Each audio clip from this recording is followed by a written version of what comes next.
आप देख रहे हैं फाइनल ट्रेड। स्वागत है आपका जी बिजनेस के मोतीलाल ओसवाल स्टूडियो में। नमस्कार, मैं हूं दीपांशु भंडारी। जबरदस्त एक्शन आपको बाजार में बनते हुए दिख रहा है। कल की थोड़ी धीमी गति के बाद आज एक बार फिर से इंडेक्स एक्शन करते हुए निफ्टी और सेंसेक्स पर बनते हुए दिख।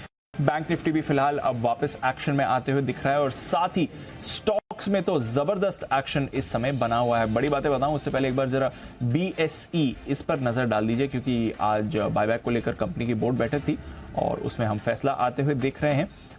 BSE का बायबैक आ रहा है। आई थिंक 818 रुपए के भाव पर इन्होंने बायबैक का ऐलान किया। करीब 375 करोड़ रुपए ये बायबैक के लिए खर्च करने वाले हैं।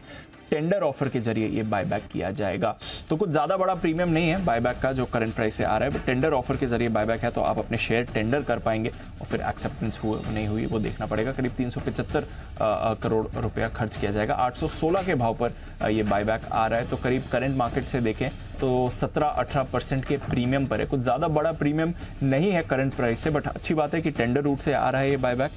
कंपनी करीब 45 लाख शेयर्स का ये बायबैक करने वाली है, तो BSE इस पर रखिए नजर। आज 2-3 बड़ी खबरें इसके लिए आती हुई दिखी हैं। और भी कुछ खबरें हैं BSE से रिलेटेड जिस पर हम करेंगे फोकस, बट नजर रखिए इस समय टेंडर ऑफर के जरिए बायबैक का ऐलान BSE ने किया है। करीब 18% के प्रीमियम करंट लेवल से आता है। बड़ी बातें भी करते हैं, उससे पहले एक बार अनिल जी से भी समझ लें। अनिल जी, BSE का बायबैक आया है, कुछ ज्यादा बड़ा प्रीमियम नहीं है सर, बट टेंडर ऑफर के जरिए। ठीक है दीप, मतलब एक्चुअली मेरे ख्याल से ना बहुत ज्यादा प्रीमियम पर अगर आप बायबैक करें ना तो भी वो शॉर्ट टर्म इन्वेस्टर्स को ज्यादा फायदा होता है। उन इन्वेस्टर्स को कम फायदा होता है जो कि स्टॉक को वाकई में इन्वेस्टमेंट के पर्पज से होल्ड करते हैं। जो इन्वेस्टमेंट के पर्पज से होल्ड करते हैं वो तो हार्डली कुछ बहुत कम लोग ऐसे होंगे जो बायबैक में टेंडर करेंगे, उनके लिए बहुत फर्क नहीं पड़ता, राइट। और जैसे जैसे आप बायबैक की डेट्स के नजदीक जाएंगे शायद स्टॉक का दाम भी बढ़ जाएगा, तो फिर वो आर्बिट्राज नहीं करना चाह रहा है। तो बहुत ज्यादा प्रीमियम देने पर नए वो आर्बिट्राज वाले इन्वेस्टर्स ज्यादा आ जाते हैं। सो आई थिंक उस लिहाज से रीजनेबल है, बहुत अच्छा नहीं बहुत खराब नहीं। और सबसे बड़ी बात है कि बायबैक वो होना चाहिए जो एक्सचेंज को इस केस में प्रमोटर को उनको फेयर लगे कि ये ठीक है। तो आई थिंक ठीक है प्राइस, मतलब और थोड़ा बहुत तो स्टॉक का रनअप हम पिछले कुछ समय में देख भी चुके हैं। तो उस लिहाज से मेरे ख्याल से बायबैक रीजनेबल है।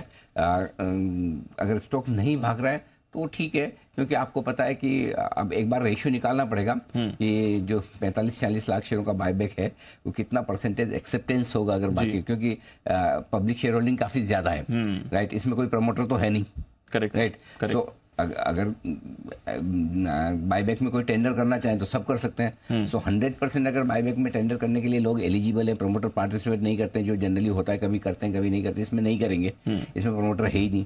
तो फिर ऐसी सिचुएशन में जो ये स्टॉक के अच्छी प्राइस पर बायबैक आने के बावजूद नहीं बढ़ने का रीजन ये है कि आपके पास आर्बिट्राज की अपॉर्चुनिटी उतनी ज्यादा बचती नहीं है, इसीलिए स्टॉक यहीं पर टिका हुआ है। Got it. सो वैसा है। सो आई थिंक ठीक है, कोई दिक्कत वाली बात नहीं। चलिए, तो ये है आपके लिए BSE पर खबर।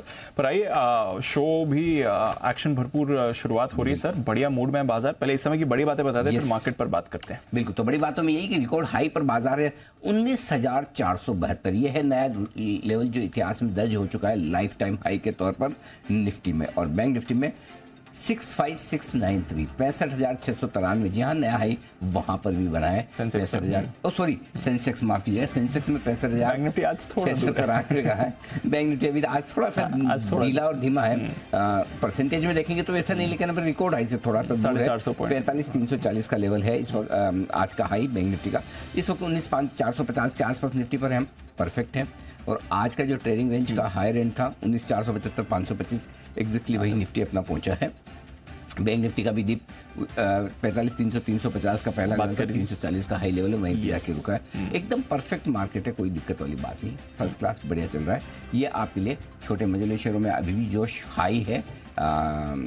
हाइस पर आप दोनों इंडेक्स को देख ही रहे हैं।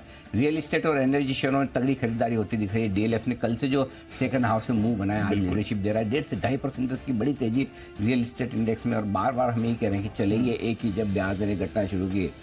Real estate, NBFC, auto, banks, देख लीजिए हर रोज एक टर्निंग हुई चलती। कभी NBFC, आज NBFC ठंडा हुआ तो रियल एस्टेट ठंडा हुआ तो बैंक ठंडा हुआ तो कोई ऑटो। तेजी तो यही की है। करेक्ट। डाउ फ्यूचर्स धीमे धीमे और कमजोर होता है, 150 अंक नीचे, और यही ज्यादा मजबूती बनाने नहीं दे रहा। लेकिन क्रेडिट देनी होगी भारतीय बाजारों को। डाउ इतना कमजोर होने के बाद भी हम ऊपर 1 से 1.5% यूरोप भी नीचे आपको नजर आएगा। तो ये है आपके लिए पूरा का पूरा एक्शन बाजार का। थोड़ा बात करते हैं सर इस एक्शन पर, क्योंकि निफ्टी, दो चीज़ें हुई हैं। आपने एक तो कहा था कि निफ्टी आज ज़्यादा स्ट्रांग दिखेगा, हमने देखा भी पहली रिकवरी निफ्टी में ही आपको आती हुई दिखी। बैंक्स की तरफ से योगदान आ रहा है, थोड़ा प्राइवेट बैंक्स भी थोड़ा एक्शन में आ रहे हैं, और स्टॉक्स का तो रोटेशन है, वहां पर तो कोई परेशानी नहीं हो रही है सर। तो बाजार एकदम मौके दे रहे हैं आपको, और आज फिर से मौके का फायदा उठाया तो फायदा भी हुआ। और आप एकदम सही लेवल से बाजार घूम भी रहे हैं। शुरुआती कारोबार में हम ये कर रहे थे, शुरुआत में देख लीजिए कहाँ सपोर्ट है, 45,000 वो तोड़ा नहीं है। और निफ्टी में भी आप देखें तो 19,340-50 के आसपास आना था। हाँ, ये जरूर सोच सकते कि जहाँ एक मौका मिलना था वहां नहीं मिला, लेकिन उसके बावजूद बाजार आपको हर लेवल पर आराम से मौके दे रहा है। अब डाउ फ्यूचर्स को ध्यान में रखते हुए, ग्लोबल सारे बाजारों को ध्यान में रखते हुए आपको बाय ऑन डिप्स की स्ट्रेटजी रखनी है। बचे हुए 1.5 घंटे में कहीं भी एक आपको डिप मिले तो उस डिप में खरीदारी करने की कोशिश करनी चाहिए। वो डिप है 19,400 के आसपास आता है तो पहला लेवल वहां से एंट्री करने का।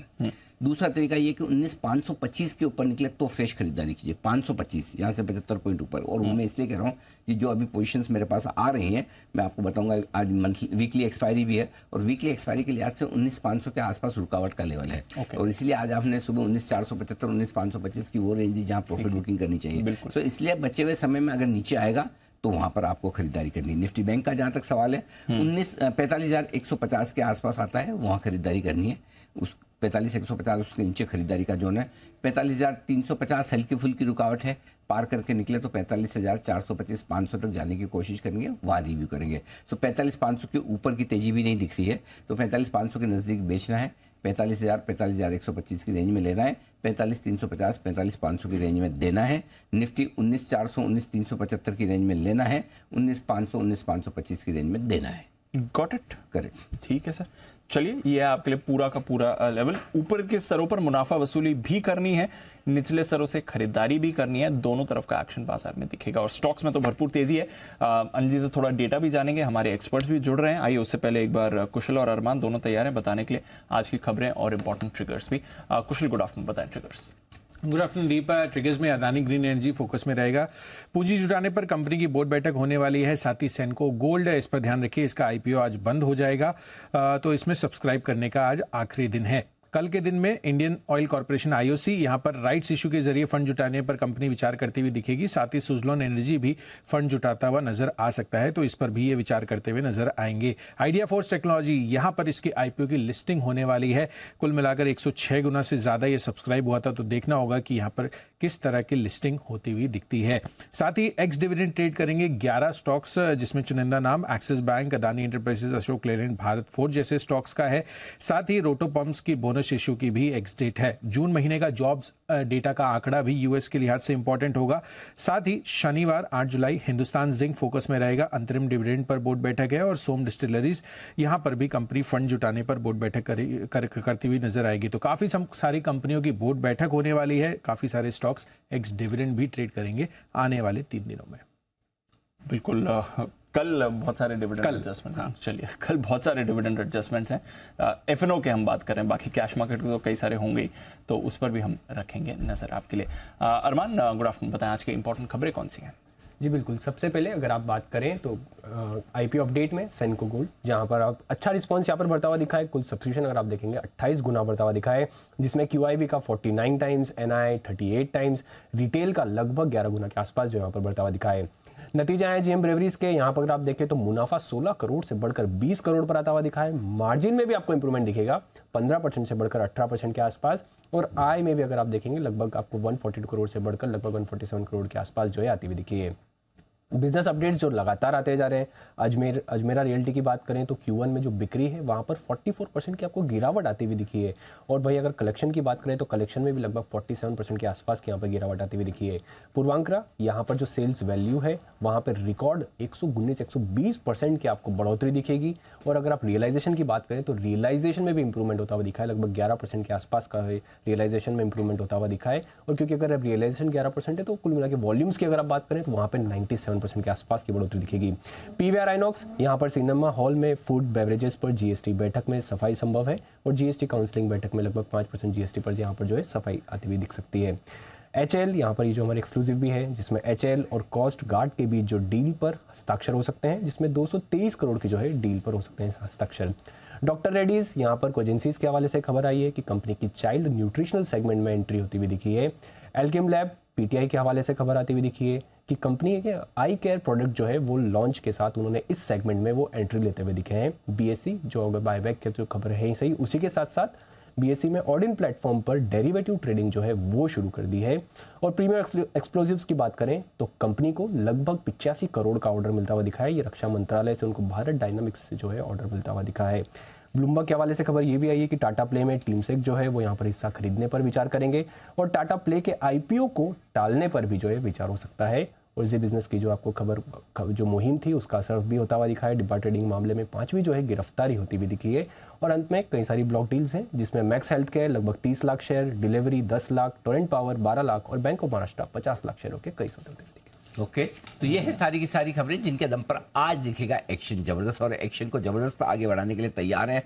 आमतौर पर कम देखने को मिलता है, लेकिन क्लोजिंग शो का पहला बिगुल आज है नितिन जी के लिए। निफ्टी के निशानेबाज नितिन मुरार का हीरो या जीरो ट्रेड के साथ।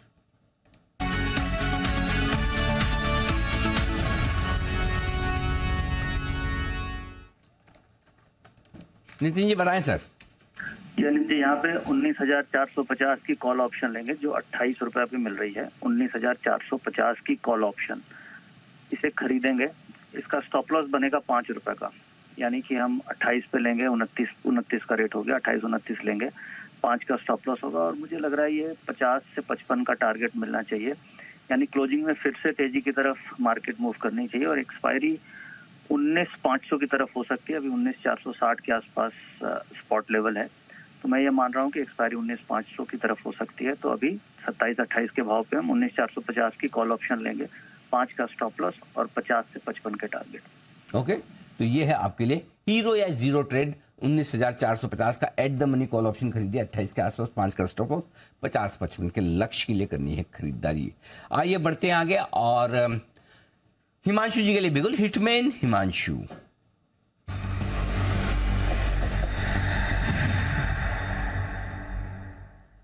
हिमांशु जी फरमाएं sir. Good afternoon to you Anil ji, good afternoon everyone. Anil ji, Apollo hospitals के फ्यूचर्स में खरीदारी करनी है, जिसमें पिछले कुछ हफ्तों का एक ब्रेकआउट के बाद एक कंसोलिडेशन बनती हुई नजर आई और आज फिर से यहाँ पर एक फ्रेश ब्रेकआउट की शुरुआत हो रही है, जो कि मुझे लगता है स्टॉक को 5,500 की तरफ ले जा सकता है। तो अपोलो हॉस्पिटल के फ्यूचर्स में खरीदारी करेंगे। 5,310, 5,320 के आसपास के करंट लेवल्स हैं। 5,280 रुपए का स्टॉप लॉस रहेगा, 5380 रुपए का पहला टारगेट और 5,450 रुपए का दूसरा टारगेट अपोलो हॉस्पिटल्स में खरीदारी करके चलने की सलाह है। ओके 5380, 5,450 दो टारगेट करें अपोलो हॉस्पिटल्स में खरीदारी। आइए खरीदारी की राय, खरीदारी की होगी, बिकवाली की तो क्या ही आएगी। सुमित जी के लिए बिगुल, सुमित का सुपरहिट।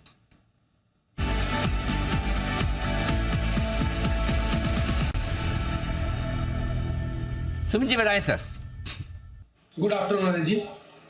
अनिल जी, बाय का स्टॉक अभी मेरे रडार पे आया है। स्टॉक का अभी भाव चल रहा है 212 रुपए, 212.10 अभी भाव चल रहा है। स्टॉक का नाम है ABFRL, Aditya Birla fashion retail limited. ABFRL के अंदर बाय का मोमेंटम बना है। कल का हाई स्टॉक अभी ब्रेक कर रहा है और ABFRL के अंदर यहां से ऊपर का मूव देखने को मिलना चाहिए। आज और 2-3 दिनों के अंदर मेरे को लग रहा है कि स्टॉक के अंदर यहां से एक बढ़िया मूव ऊपर की तरफ बनेगा। स्टॉक का जो नीचे में चार्ट्स के ऊपर सपोर्ट बन के आ रहा है वो 207, 208 के पास है, तो 208 के स्टॉप लॉस से ABFRL में खरीदारी करके चलने का सलाह रहेगा। ऊपर में जो टारगेट देखने को मिल सकते हैं, पहला टारगेट बनेगा 218 रुपए का, 218, 218 का लेवल टूटने के बाद 221 रुपए तक का मूव ABFRL में देखने को मिल सकता है। तो 208 के नीचे का स्टॉप लॉस लगा के ABFRL में खरीदारी करें 218 और 221 के टारगेट्स के लिए। ओके आइए अगला बिगुल है वागले साहब के लिए, वागले का wonder.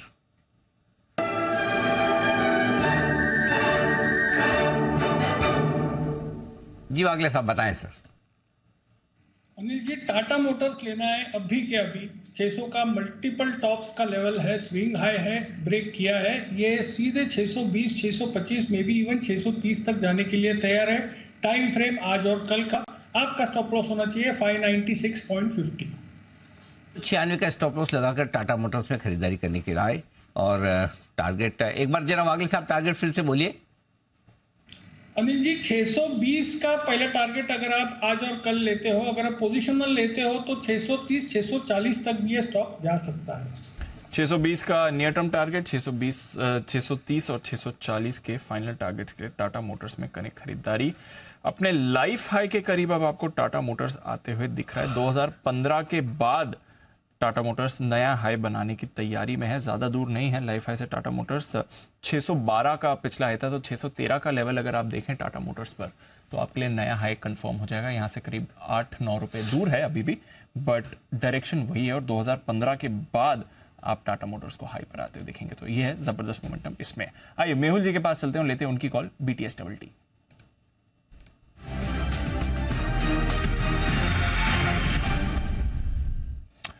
Good afternoon Mehul ji, बताएं sir. Deepanshu ji, good afternoon Anil ji. मेरा आज का जो BTS है वो है बायोकॉन पिछले 3 दिन के करेक्शन के बाद आज फिर से ग्रीन में है। यहाँ पर रिस्क रिवॉर्ड बहुत फेवरेबल है। 254 के स्टॉप लॉस से बायोकॉन को खरीदना है। अपसाइड टारगेट रहेगा मेरा 272 का। तो 272 के टारगेट के लिए बायोकॉन पर करें खरीदारी, ये आपके लिए राय आ रही है। स्टॉक भी आपको थोड़ा मोमेंटम में दिख रहा है, 254 का स्टॉप लॉस भी लगा सकते हैं और मूव इस पर आ रही है। तो फार्मा, ऑटो, हेल्थ केयर और रिटेल, ये कुछ काउंटर्स हैं जो हमारे एक्सपर्ट्स के रेडार पर हैं। ब्रॉड बेस्ड मूव एसेंशियली अगर आपको है बाजार में दिख रही है। सिर्फ एक IT आज सुस्त है और चुनिंदा FMCG में कमजोरी, अदरवाइज बाकी बाजार के सारे सेक्टर्स में जबरदस्त मोमेंटम बना हुआ है। रियल एस्टेट स्टॉक्स एक्शन में है, ऑयल एंड गैस एक्शन में है, PSUs में अच्छी खरीदारी आ रही है, कैपिटल गुड्स और इंफ्रा मूव कर रहे हैं। हेल्थ केयर, फार्मा यहाँ पर तेजी है। मिड कैप, स्मॉल कैप तो लाइफ हाई पर ट्रेड करते हुए आपको दिख ही रहे हैं और इंडेक्स पर भी एक्शन है। इवन मेटल स्टॉक्स में भी थोड़ी बहुत खरीदारी इस समय आती हुई दिख रही है। जैन साहब भी हैं हमारे साथ तैयार और उनका भी करते हैं स्वागत। जैन साहब, जबरदस्त एक्शन बाजार में बना हुआ है और जो कैश के स्टॉक्स में खरीदारी आ रही है वो तो बढ़िया है सर, बट एक FNO स्टॉक के साथ आप शुरुआत करना चाहूंगा और वो है MCX। पिछले हफ्ते 10 दिन में 3-4 बार आपसे डिस्कशन हो गया क्योंकि इतनी सारी रिलेटेड खबरें आई हैं, बट रिसेंटली ये 63 मून्स के सॉफ्टवेयर के पास वापस चले गए थे। उस दिन स्टॉक में हमने बड़ी गिरावट भी देखी थी, बाजार ने नेगेटिवली रिएक्ट किया था, बट आज आई थिंक ऑलमोस्ट वो सारी गिरावट रिकवर कर लिया। 10% ऊपर MCX दिख रहा है। क्या चल रहा है सर इसमें? देखिए, वैल्यू है, सबसे बड़ी बात है कि वैल्यू को जबरदस्त है एक्सचेंज के स्टॉक में। और आप देखिए 8000 करोड़ में एक ऐसा एक्सचेंज मिल रहा है, पूरा मोनोपोली बिजनेस। और आप देखिए इक्विटी मार्केट्स चलते हैं कैसे, NSE की वैल्यूएशन, हम BSE को देख रहे हैं, BSE में सेंसेक्स फ्यूचर्स में माहौल बन गया तो उसकी वजह से BSE भी चल रहा। और आज बायबैक की न्यूज थी, तो बायबैक तो ठीक है, एक न्यूज है, बट वहां पे भी अच्छा ही आया, 816 की प्राइस। अब एक्सेप्टेंस रेशियो देखिए बहुत ज्यादा नहीं होगा, जैसा अनिल जी ने कहा कि रिटेल पब्लिक ज्यादा है, बट ओवरऑल तीसरी बात यह है कि वहां पे जब फ्यूचर्स चल रहा है और ओवरऑल यहाँ कमोडिटीज में भी माहौल बना हुआ है और ये लोग भी अपने नए कॉन्ट्रैक्ट्स लॉन्च कर रहे हैं। सॉफ्टवेयर वाली जो दिक्कत है वो है, बट मुझे ऐसा लगता है कि इस क्वार्टर के अंदर अंदर ये लोग रिजॉल्व कर लेंगे क्योंकि इनकी मॉक ट्रेडिंग में डेवलपमेंट हो रहा है। धीरे धीरे हम लोग भी मॉक ट्रेडिंग को ट्रैक करते हैं because we are ourselves brokers, तो हम लोग देख रहे हैं कैसे मॉक ट्रेडिंग का डेवलपमेंट हो रहा है। तो मॉक ट्रेडिंग इनका ठीक धीरे धीरे हर बार कुछ ना कुछ बेटरमेंट हो रहा है, तो आई फील कि ये एक रीजन हो सकता है। और जो इतना बड़ा है कि इनको पहले लास्ट क्वार्टर में 87 करोड़ का शायद एक देना पड़ा इनको, एक तरीके से पेनल्टी मान लीजिए, जो भी पैसा देना पड़ा सॉफ्टवेयर का, और अब वापस से ये एक्सटेंड हुआ है। तो मुझे याद है जब लास्ट टाइम दिया था तब अच्छा खासा टूटा भी था और 1200-1250 पे मैंने काफी एग्रेसिवली बोला कि ये ठीक है जो भी है, इट्स अ गुड अपॉर्चुनिटी। और इस बार भी जब 1500 आया तो हमने हमारे एक डिस्क्लोजर भी दूंगा कि हमने हमारे क्लाइंट्स को ये स्टॉक रेकमेंड कर रखा और काफी बार मैंने इसका जिक्र किया, तो सर्टेनली पुरानी होल्डिंग्स भी है लोगों के पास।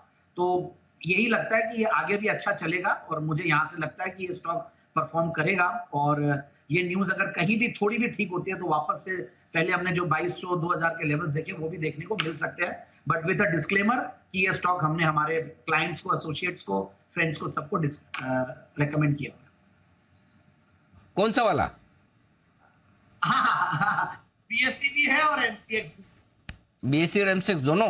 ओके। दो एक्सचेंज इकोसिस्टम बिजनेस पे मुझे बहुत कॉन्फिडेंस है अनिल जी। मुझे ऐसा लगता है कि एक मोनोपोलिस्टिक सिनेरियो में काम कर रहे हैं। बाकी इंडस्ट्रीज में इतने सारे वो इश्यूज होते हैं और इंडिया में फाइनेंशियलाइजेशन आ रहा है। BSE तो ऑलमोस्ट कैश मार्केट का सेगमेंट बहुत बढ़िया वहां चलता ही है। अब FNO भी अच्छा चलने लग गया। और MCX में देखिए सिर्फ 8000 करोड़ में आपको एक MCX जो एग्री नॉन एग्री कमोडिटी का इतना बड़ा एक्सचेंज मिल रहा है। आप अगर कंपेयर करो तो नाइमेक्स से कंपेयर करो, वहां पे नॉन एग्री चलता, बट एनीवेज वहां की लिक्विडिटी और वहां की चीजें अलग है।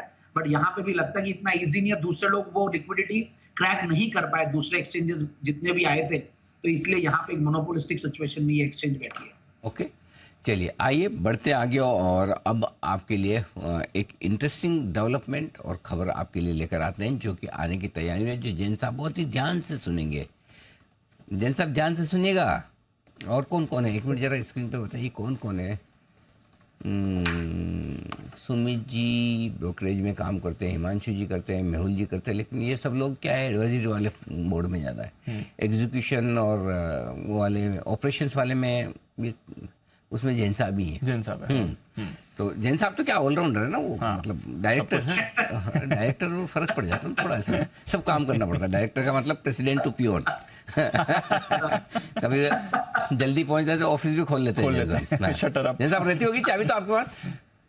नहीं, ऐसा किया हुआ है, ऐसा भी किया हुआ है। सुबह 8 बजे से लेकर रात 12 बजे तक ऑफिस में बैठे हुए हैं, और कॉन्ट्रैक्ट नोट भी डिलीवर किया हुआ है, बैंक स्टेटमेंट भी मैच किया हुआ है, सारे काम किए हुए, सौदे भी डालते थे, रात को रिस्क मैनेजमेंट भी किया हुआ है सर। कमोडिटी आपके बालों से आपकी कलर का उम्र, आपके बालों के कलर से आपकी उम्र का पता ही नहीं चलता एक्चुअली। ओके, तो ये बड़ी खबर है ब्रोकर्स के लिहाज से, एक इंटरेस्टिंग चीज, एक डेवलपमेंट होने की तैयारी। सेबी ने निवेशकों के फंड की सुरक्षा के लिए अपस्ट्रीमिंग का नियम लागू कर दिया है। शेयरों की सुरक्षा बढ़ाने के लिए और ट्रांसपेरेंसी लाने के लिए एक और नियम पर बातचीत हो रही है। ध्यान से सुनिएगा, बातचीत हो रही है, चर्चा हो रही है, विचार विमर्श हो रहा है, अभी लागू नहीं हुआ है। लागू होगा या नहीं ये तो सारे बातचीत के बाद पता चलेगा, लेकिन ऐसा क्या मुद्दा है जिस पर इतनी चर्चा हो रही है, इतनी बातचीत हो रही है? ब्रजेश कुमार हमारे सहयोगी हमारे साथ हैं इस वक्त बताने के लिए। ब्रजेश, अब नया क्या नियम आने की तैयारी में, ये बताइए। नया नियम यह है कि जो शेयर हैं वो क्लियरिंग से सीधे क्लाइंट के अकाउंट में जाएंगे। यानी अभी जो जाते हैं वो क्लियरिंग मेंबर के थ्रू जाते हैं, क्लियरिंग मेंबर से फिर ट्रेडिंग मेंबर के पास जाते हैं, लेकिन अब जिस नई व्यवस्था पर चर्चा हो रही है वहां पर क्लियरिंग से सीधे क्लाइंट के खाते में जाएंगे।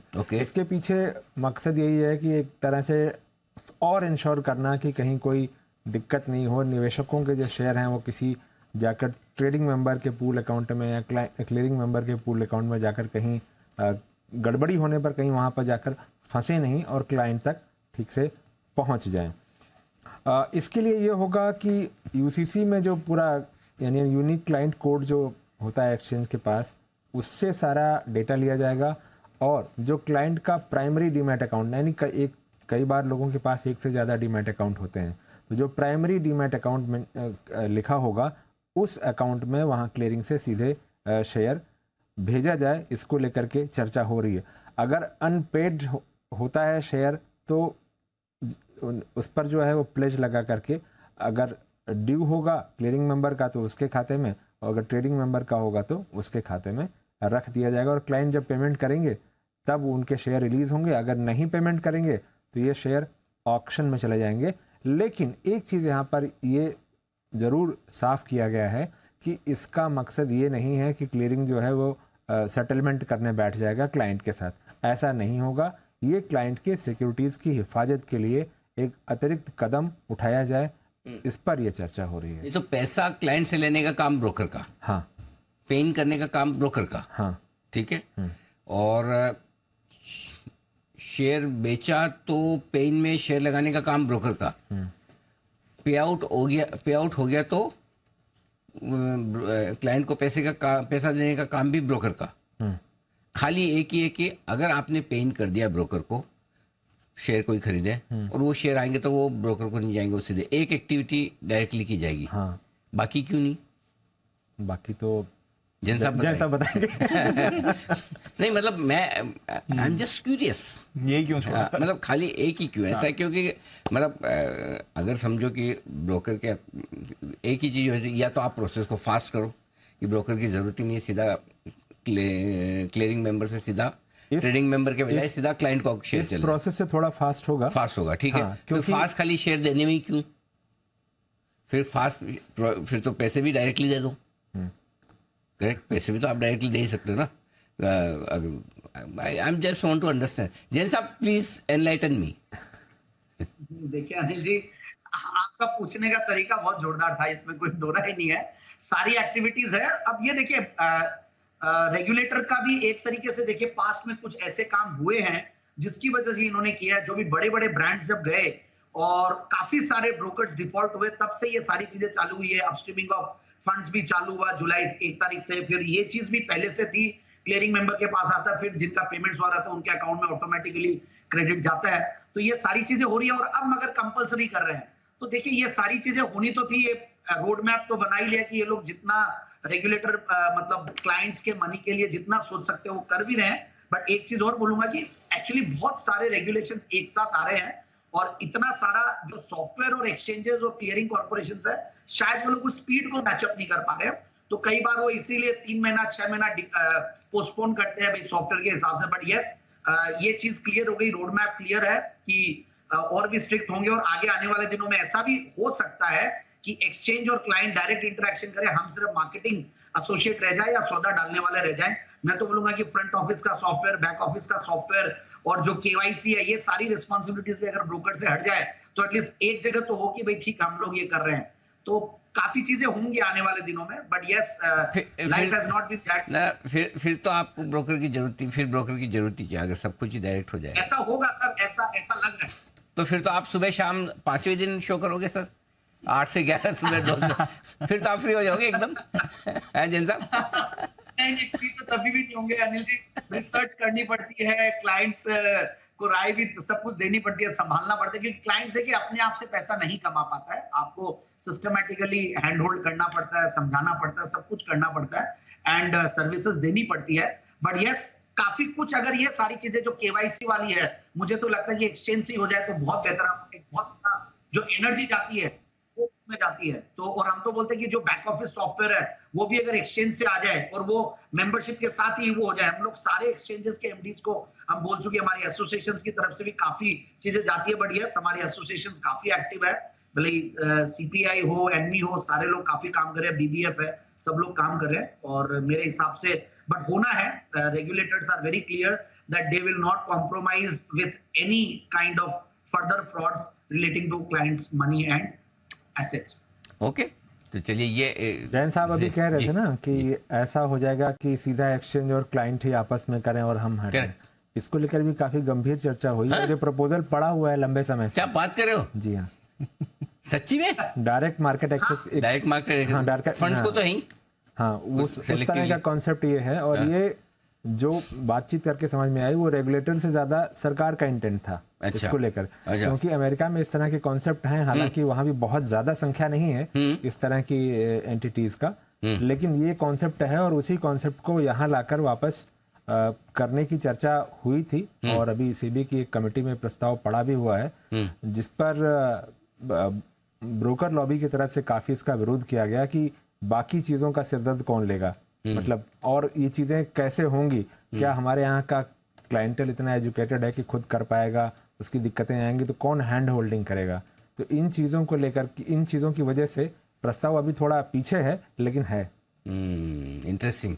तो चलिए, एक वक्त ऐसा भी आ सकता है जब आपको ब्रोकर की जरूरत ही ना पड़े, सीधे सौदे करने के लिए अकाउंट केवाईसी ये सब काम तो जैन साहब से ही करवाएंगे, चिंता मत करो। जैन साहब होगा तो भी सौदा ही डायरेक्ट जाएगा, आप इस भरोसे मत रहना कि बाकी काम आपको नहीं करने, बाकी तो आपसे ही करवाएंगे। हाँ, वो अलग बात है। जी, रिसर्च है, सर्विसिंग है, सारे काम हो जाए। आपको बोलते केवाईसी वाला झमेला भी खत्म हो जाए, बैक ऑफिस का इतना बड़ा खर्चा है, रोज हम तो बड़े परेशान है, मतलब ये सॉफ्टवेयर्स को लेकर और आईटी कॉस्ट को लेकर एज अ ब्रोकर। तो कई बार क्या होता है, अच्छा ब्रोकर भी because of IT he can not give services. तो इस चीज के ऊपर मैं आपके अपने प्लेटफॉर्म के माध्यम से आवाज पहुंचाना चाहता हूं कि सिर्फ IT can not be a deciding factor for a broker to be a good broker. Okay, correct. तो ये है आपके लिए पूरा का पूरा एक्शन इस वक्त आता हो, कुछ बड़े डेवलपमेंट। आइए बढ़ते आगे, और सेठी साहब भी कार्यक्रम में शामिल होने की तैयारी में। हिमांशु जी हाँ जी, हिमांशु जी चलिए, बिल्कुल, हाँ बिल्कुल, क्यों नहीं, हिमांशु जी के पास। Hitman Himanshu,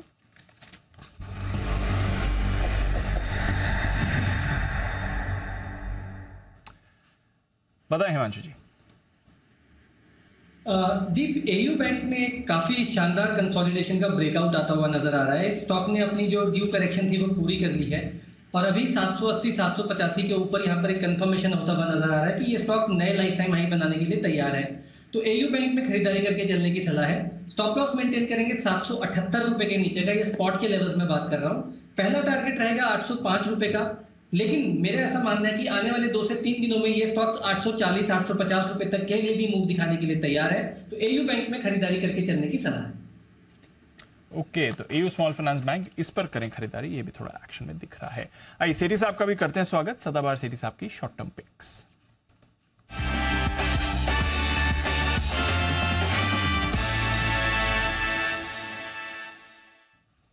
good afternoon Sethi sahab. आज तो mid cap small cap index में तो बड़ा एक्शन बन रहा है, स्टॉक्स भी एक्शन में आ रहे हैं, आपकी नजर कहां पे सर? अनिल जी, बिल्कुल दोनों स्टॉक्स कैश मार्केट के जिनमें खरीदारी करनी है। उसके पहले एक अपडेट आज सुबह के शो में मैं था, F&O के स्टॉक्स दिए थे 5 स्टॉक, उसमें DLF was my pick of the day, जो आज बहुत अच्छा परफॉर्म कर रहा है। और उसके अलावा भी जो बाकी के स्टॉक्स थे, Tata power, Chambal fertiliser, BHEL, सभी बहुत अच्छा कर रहे हैं। सिर्फ एक मारुति है जो डिसअपॉइंट किया है, बाकी मतलब पूरा सभी स्टॉक्स ने अच्छा किया। और बाकी मिड कैप्स में तो बहुत सारे स्टॉक्स है, लिस्ट बहुत लंबी है जिन जो अच्छा कर रहे हैं।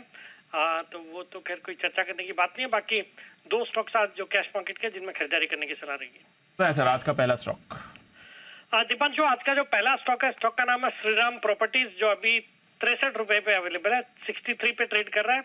72 के शॉर्ट टर्म टारगेट है, 60 रुपए का छोटा स्टॉप लॉस रखना है। श्रीराम ग्रुप की कंपनी है जो कि साउथ इंडिया की एक लीडिंग रियल एस्टेट डेवलपर है। मेनली काम करती है बेंगलोर में, चेन्नई में और कोलकाता में। आज जब दीपांशु हम बात कर रहे हैं, आज पूर्वांकरा जो कि सिमिलर ज्योग्राफिकल एरियाज में ऑपरेट करती है, और वहां के उसके अपडेट्स आए, बहुत ही जबरदस्त अपडेट्स थे। सेल्स में रिकॉर्ड 119% की ग्रोथ दर्ज करी है। मुझे लगता है ये श्रीराम प्रॉपर्टीज भी इसी तरह के कुछ परफॉर्मेंस इस क्वार्टर में आने चाहिए। बाकी श्रीराम प्रॉपर्टीज के 51 ऑनगोइंग प्रोजेक्ट्स चालू है, और जो कि जिसके अंतर्गत ये 54 मिलियन माने 5 crore 40 lakh square feet development कर सकते हैं। और FY24 में 30 मिलियन स्क्वायर फीट लॉन्च करने का प्रोग्राम है। फिर इनके पास एक 197 एकड़ का इंपॉर्टेंट बहुत ही वैल्यूएबल लैंड पार्सल है कोलकाता में। और फिर इसके अलावा ये कंपनी एक डेवलपमेंट मैनेजमेंट बिजनेस भी करती है, मतलब रियल एस्टेट को डेवलप करती है, फी बेस्ड होता है वो। और उसमें इन्होंने FY23 में 62 करोड़ रुपए अर्न करे हैं उस सेगमेंट से। तो वो भी एक प्रॉमिसिंग सेगमेंट है जहाँ पे ये दूसरों की जो लैंड है उसको डेवलप करते हैं और उसका फीस चार्ज करते हैं। फिर फंडामेंटल्स बहुत अच्छे हैं, इन्होंने अपने डेट को रिड्यूस किया, प्लस डेट को रिफाइनेंस भी किया है। उसके कारण इनके जो इंटरेस्ट कॉस्ट है काफी कम हुए हैं। फिर अच्छे फंडामेंटल्स है, मतलब वैल्यूएशन के लिहाज से देखेंगे तो 20-21 के मल्टीपल पे स्टॉक सस्ता लगता है। और शेयर होल्डर लिस्ट भी काफी जबरदस्त है। निपॉन अराउंड 3.47% स्टेक ऑन करता है। फिर आपके नमूरा अराउंड 3.8% स्टेक ऑन करता है। SBI लाइफ है। ICICI सिक्योरिटीज इस कंपनी में 14.3% स्टेक ऑन करता है। और एक TPG एशिया भी अराउंड 10% है। तो इस तरह की कंपनियां, मुझे लगता है आज जब रियल एस्टेट पूरा सेक्टर फोकस में है, सुबह वाला DLF भी अच्छा कर रहा है, उसके साथ मैंने सुबह ओबेरॉय रियल्टी और गोदरेज प्रॉपर्टीज के बारे में भी बातें करी थी। तो पूरा सेक्टर फोकस में है, मुझे लगता है ये स्टॉक भी अच्छा करेगा। 72 के टारगेट्स के लिए खरीदारी करने की सलाह with stop loss of 60 rupees. Okay, तो ये है आपके लिए श्रीराम प्रॉपर्टीज। रियल एस्टेट में तो जबरदस्त एक्शन बना ही हुआ है। एक और विकल्प सेठी साहब की तरफ से आपके लिए आ रहा है। दूसरा स्टॉक बताएं सर। दूसरा स्टॉक है दीपांशु, एक फर्टिलाइजर स्टॉक है, NFL नेशनल फर्टिलाइजर्स लिमिटेड। अभी 72 रुपए के लेवल्स पे स्टॉक ट्रेड कर रहा है। मेरा इसमें शॉर्ट टर्म टारगेट है 80 रुपए के, और स्टॉप लॉस रखना है 69 रुपीज का। ये भी एक लीडिंग फर्टिलाइजर कंपनी है जो कि मेनली यूरिया और कई सारे अदर फर्टिलाइजर्स बनाती है। पॉपुलर ब्रांड है इनका, ब्रांड का नाम है किसान। और इसके अलावा इनके 100 से ज्यादा किसान सुविधा केंद्र है खुले हुए, जिनके अंतर्गत ये अपनी मार्केटिंग करती है। तो वो एक है। बाकी सीड्स के कारोबार में भी है। किसान बीज नाम का इनका ब्रांड है जिसके अंतर्गत ये सीड्स बेचती है। फिर 5 इनके यूरिया प्लांट्स हैं पंजाब में, हरियाणा में और मध्य प्रदेश में। नया केपेक्स किया है जिसका फायदा आने वाले क्वार्टर्स में देखने को मिलेगा। वैल्यूएशन के लिहाज से बहुत ही सस्ता है, 7-8 के मल्टीपल पे स्टॉक ट्रेड करता है, जबकि peers would trade close to around 13-15। और डिविडेंड यील्ड है 2% की।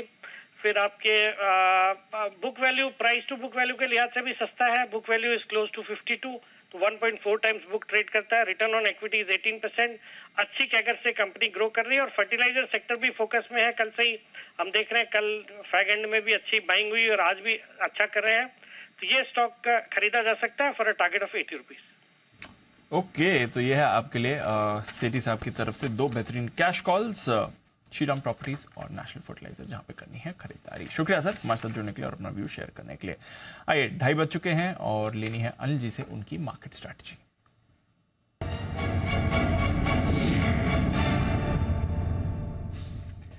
सर डाउ तो एक और खराब दिन के लिए तैयार हो रहा है, क्योंकि 165 अंक नीचे डाउ फ्यूचर्स आपको दिख रहे हैं। कल भी इतने ही नीचे थे जब हमारे बाजार बंद हो रहे थे। आधे परसेंट का कट आपको नैस्डैक में भी दिख रहा है, S&P 500 के फ्यूचर्स में भी आपको वही दिख रहा है। तो कमजोरी दिख रही है अमेरिकी बाजारों में और हम डेज हाई पर हैं। एशिया आज बुरी तरह गिरा है सर, 3% डाउ फ्यूचर्स डे लो पर, हम डे हाई पर। ऐसी पिछली बार कब देखी थी, वो भी देखो दीप की जब अच्छी खासी कमजोरी, कम नहीं पौने 200 पॉइंट की, लेकिन लंबे समय बाद ऐसा दिख रहा है कि चलो SGX कुछ और दिखाता है और हम कुछ और खुल जाते थे, वो तो अलग बात थी जी। लेकिन डाउ फ्यूचर्स के अगेंस्ट में इतना चले हम, ऐसा कम देखने को मिलता। तो ये भारतीय बाजारों की ताकत है, मजबूती है। और आज एक्सपायरी की में थोड़ी शॉर्ट कवरिंग का सपोर्ट भी। बचे हुए समय के लिए क्या इंपॉर्टेंट है, पहली चीज है 19,400 के नीचे क्लोजिंग आज होगी नहीं, यानी कि लाइफ टाइम हाई क्लोजिंग आपको देखने को मिलेगी। इसके पूरे संकेत वायदा कारोबार के डेटा से 19,400 के पुट पर 2.5 करोड़ शेयर है। ठीक है, बचे हुए समय के लिए 3 बजे के पहले तक आपको 2 लेवल्स पर फोकस करना है। 19,450 1 करोड़ 5 लाख शेयर पुट में है, 1 करोड़ 20 लाख शेयर कॉल्स में है। सो 19,450 के इस आसपास जैसे ही आप आएंगे, शॉर्ट कवरिंग हल्की खरीदारी आ जाएगी। तो ऐसा लग रहा हो सकता है आप क्लोजिंग 19,450 के आसपास दे दें, तब भी बड़ी बात नहीं। लेकिन अगर 3 बजे के पहले आप 19,500 के पार निकल कर टिके, जहां पर highest open interest 2 crore 30 lakh शेयरों का है, तो फिर आप 19,525 19,575 तक कहीं भी जा सकते हैं। और उसके भी चांसेस से मैं रूल आउट नहीं करता जी, क्योंकि जिस तरह की पोजीशन बन रही है दीप, और जिस तरह से 2 करोड़ 30 लाख शेयरों का ओपन इंटरेस्ट से बाजार उसे पार करने की कोशिश कर सकता है। तो फायरवर्क्स आ सकते हैं। एक चीज जो साफ दिख रही है वो ये कि आप बंद डे हाई के आसपास ही होंगे, नीचे नहीं होंगे। तो अब से लेकर 3:30 बजे तक कोई खास कमजोरी का संकेत है नहीं।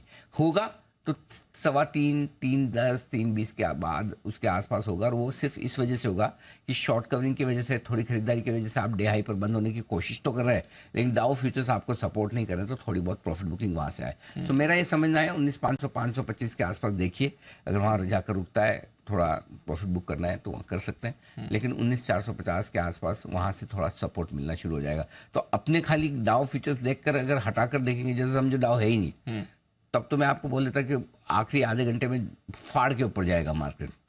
शॉर्ट कवरिंग भी है, फ्रेश खरीदारी भी है, मोमेंटम भी स्ट्रॉन्ग है अगर सुधरा तो। हाँ, तो पूरा माल मसाला है। रुकाना अटकाना है सिर्फ एक ही फैक्टर कर सकता है, वो डाउ फ्यूचर्स। अभी तक तो डाउ फ्यूचर्स पर मार्केट रिएक्ट नहीं कर रहे, अब करेंगे नहीं करेंगे कहना मुश्किल है। क्योंकि कई लोग ऐसे होंगे जो लॉन्ग पोजीशन पर, अगर आप डे हाई पर बंद हो रहे हो, तो कौन नहीं चाहेगा कि 200 पॉइंट डाउ फ्यूचर देख के मैं प्रॉफिट बुक करके जाऊं और कल की कल देखूंगा। ऐसे माइंडसेट वाले भी काफी लोग होंगे ना। करेक्ट। लेकिन जिनको शॉर्ट काटना है उनके पास तो ऑप्शन ही नहीं है, आज की एक्सपायरी का काटना है तो काटना ही है। सो बड़ा इंटरेस्टिंग रहेगा अगले 1 घंटे का रुझान। लेवल्स पर नजर रखें, ध्यान रखें। 19,450 के नीचे खराब होना शुरू होंगे, 19,500 के ऊपर अच्छा होना शुरू होंगे। 450 के नीचे आए तो 400 पे बहुत स्ट्रॉन्ग सपोर्ट है, 500 के ऊपर निकले तो 550 के आसपास आकर रुक जाएंगे। ये आपको डेटा दिखा रहे हैं। पुट कॉल रेशियो 1.33 का बैलेंस्ड है। अब आइए बैंक निफ्टी। 1.11 का पुट कॉल रेशियो, यहाँ पर भी आप बैलेंस है। बैंक निफ्टी में एक सिंपल सी चीज दिख रही थी, वो ये है कि 45,100 से 45,200 की रेंज में ये सपोर्ट ले रहा है। ठीक है, 45,200 45,300 की रेंज में रुकावट दिखा रहा है। पार करके ऊपर आए 45,300 के ऊपर टिके रहेंगे, जो कि अभी वहां पर ही है। 3 बजे तक टिके रहे तो 45,500 तक आने की कोशिश हो सकती है। 45,200 के नीचे टिके तो 45,000 के आसपास तक आने की कोशिश हो सकती है। 200 पॉइंट का मुंह किसी तरफ दिखा सकता है, नहीं तो ज़्यादा संभावना है कि इसको न 45,200 के ऊपर नीचे बंद होना है, न 45,300 के ऊपर बंद होने का मन है। तो बैंक निफ्टी ज़्यादा स्टेबल है कंपेरेटिवली। निफ्टी में धमाल हो सकता है, लेट्स सी। ओके निफ्टी का कमाल हो सकता है, बहुत इंटरेस्टिंग। चलिए बढ़िया है, बस थोड़ा अमेरिकी बाजार का सपोर्ट आ जाए फ्यूचर्स का, और ज्यादा खराब नहीं हो। देखते हैं यहाँ से, फिलहाल तो खैर उनकी सिचुएशन थोड़ी खराब है। चार्ट कॉर्नर चलते हैं राकेश जी कुणाल जी के पास।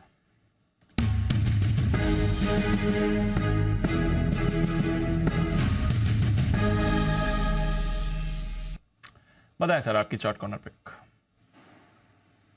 दीपांशु, हमारा चार्ट कॉर्नर पिक है डेल्टा कॉर्प। काफी दिनों से स्टॉक साइडवेज है, आज भी एक पॉजिटिव क्रॉसओवर देखने को मिल रहा है। और जिस तरीके का टेक्निकल स्ट्रक्चर है, ये स्टॉक अनएक्सपेक्टेडली बिना किसी वार्निंग के, बिना किसी एडवांस सिग्नल के 8-10 रुपए बढ़ जाता है। तो 10-15 रुपए का एक अपमूव 2-3 दिन में डेल्टा को अब दिखाने का दमखम रखता है, तो एक ओवरवेट खरीदारी की राय है on Delta. Over to Kunal ji. देखिए दीपांशु, एक विशेष पैटर्न बना है जिसको 3 राइजिंग मेथड पैटर्न कहते हैं। ब्रेकआउट आता हुआ चार्ट पर दिख रहा है, एन जैसे आकृति चार्ट पर बनी है, तो यहाँ पर बाय करके चलने की राय है। 252 252 का स्टॉप लॉस रख लें, 252 के स्टॉप लॉस से खरीदारी करें। पहला टारगेट होगा 233 रुपये का, 263 रुपये का, 263 का पहला और 270 रुपये का इवेंचुअल टारगेट।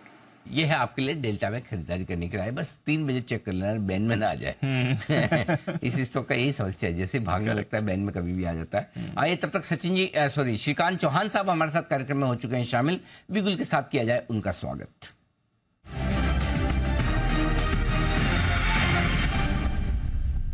श्रीकांत जी नमस्कार, बताएं सर, स्वागत है। नमस्कार अनिल जी, गुड आफ्टरनून दीपांशु।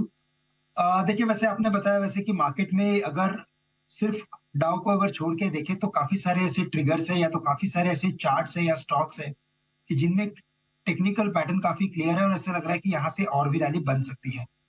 अगर उसी पर्टिकुलर कॉन्टेक्स्ट में देखें तो मुझे लगता है रिलायंस इंडस्ट्रीज यहाँ पे जो उसकी जो फ्रीक्वेंसी है, जो उसकी जो डेली ट्रेडिंग एक्टिविटी की जो रेंज है वो काफी एक्सपैंड हो चुकी है। दैट मीन्स कि स्टॉक में और भी अपवर्ड एक्टिविटी हमें देखने मिल सकती है, और अपवर्ड एक्टिविटी इसके लिए देखने मिल सकती है because it is into up trend. So broadly हमें लगता है कि स्टॉक 2700-2720 के लेवल्स दिखा सकता है, लेकिन बिकॉज कि it's index heavyweight stocks at least 2670-80 के लेवल्स तो ये दिखा सकता है। तो करंट लेवल से रिलायंस इंडस्ट्रीज को लॉन्ग करें, 2635-40 के रेंज में मिल रहा है, इसे लॉन्ग कर ले। स्टॉप लॉस यहाँ पे रखे 2610 रुपए का, और टारगेट जैसे मैंने बताया कि 2675 के, और अगर थोड़ा पोजिशनल व्यू अगर लेना है तो फिर मुझे लगता है कि 2720 के टारगेट्स नजर आएंगे। ओके, तो ये है आपके लिए रिलायंस इंडस्ट्रीज जिस पर आपको एक्शन बनते हुए दिख रहा है, स्टॉक पे मोमेंटम में आ सकता है। एक बिगुल सुमित जी के लिए, सुमित का सुपर हिट।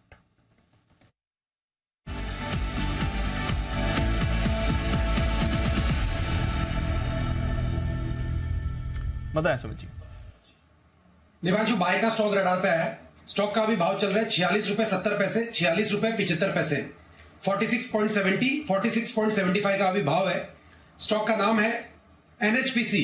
NHPC के अंदर ब्रेकआउट है, स्टॉक वन वे तेजी के अंदर में है, और ये स्टॉक में बहुत लोअर लेवल से रिकमेंड करते हुए भी आ रहा हूं। करीब 25 रुपए के लेवल से हमने ये स्टॉक में बाइंग का रिकमेंडेशन स्टार्ट किया था, अब ये हाफ सेंचुरी लगाने को आ चुका है। स्टॉक के अंदर मेरे को लग रहा है कि यहां से ऊपर का मूव बनेगा। पिछले 7-8 दिनों के हाई स्टॉक आज एक ही सिंगल डे कैंडल में ब्रेक कर रहा है, तो NHPC के अंदर मेरे को लग रहा है कि यहां से इमीडिएट ऊपर में 49 रुपीज का पहला टारगेट बनेगा, 51 रुपीज का इसके अंदर दूसरा टारगेट बनेगा। ये इमीडिएट शॉर्ट टर्म के टारगेट होंगे, पोजिशनल टारगेट और भी ऊपर के हो सकते हैं। स्टॉक का जो नीचे में चार्ट्स के ऊपर सपोर्ट दिखाई दे रहा है 45 के पास है अभी, तो छोटा सा स्टॉप लॉस है 45 के स्टॉप लॉस से लॉन्ग पोजीशंस इनिशिएट करें। 49 से लेके 51 तक के लेवल शॉर्ट टर्म में NHPC में देखने को मिल सकते हैं। ओके, तो पावर स्टॉक्स में है भरपूर एक्शन, और NHPC भी उसमें तेज दौड़ लगाता हो 50 की तरफ बढ़ने की तैयारी में। आइए एक बड़ी और इंटरेस्टिंग खबर की तरफ करते हैं फोकस। डब्बा ट्रेडिंग को लेकर चलाई गई जी बिजनेस की मुहिम का असर लगातार देखने को मिल रहा है, और अब डब्बा ट्रेडिंग मामले में एक और गिरफ्तारी होती दिखी है। हमारे संवाददाता सुबोध मिश्रा हमारे साथ कार्यक्रम में शामिल हो रहे हैं, बताएंगे हमें कि क्या कुछ डेवलपमेंट इस पूरे मामले में होते हुए दिख रहे हैं। सुबोध बताइए, क्या है जानकारी आपके पास? सर, सबसे बड़ी चीज़ ये है कि जो डब्बा ट्रेडिंग को जिसकी मुहिम हम लोग ने चलाई थी, उस मुहिम में एक कदम और आगे पुलिस को सफलता मिली है कि 5वीं गिरफ्तारी हुई है। धीमंत गांधी नाम का ये सब ब्रोकर है, जिसका मेन जो काम जो था, इस पूरी ट्रेडिंग का जो काम चल रहा था अवैध तरीके से, उसमें इसका काम था कि लोगों को लुभाना और लालच में फंसा करके इसमें पैसा लगाने के लिए। मैं आपको बता दूं कि 20 जून के करीब मुंबई पुलिस ने कार्रवाई की थी, जिसमें जतिन मेहता नाम का जो मुख्य आरोपी है उसको पकड़ा था। उसके बाद 3 और लोगों को पकड़ा था जो सब ब्रोकर हैं। इसके अलावा ये चौथा सब ब्रोकर पकड़ा गया है। पुलिस का कहना है, जो हमारे सूत्र हैं पुलिस में, वो बता रहे हैं कि ये मामला सिर्फ मुंबई का ही नहीं है, मुंबई के अलावा ये गुजरात और दिल्ली तक इसके जो सूत्र हैं वो फैले हुए, संपर्क फैले हैं, तो उनकी जांच जो है उस लेवल पे भी जा रही है। निश्चित तौर पे इसमें और अभी गिरफ्तारियां होनी बाकी है और ये मामला और बड़ा हो सकता है। जी के तो 5वीं गिरफ्तारी होती हुई दिख रही है इस पूरे मामले में धीमंत गांधी नाम के शख्स की। ये जानकारी देते हुए सुबोध मिश्रा। तो एक के बाद एक पुलिस का एक्शन लगातार यहाँ पर होता हुआ दिख रहा है। धन्यवाद सुबोध पूरी जानकारी देने के लिए और डिटेल्स हमारे दर्शकों तक पहुंचाने के लिए। ये है पूरा का पूरा एक्शन।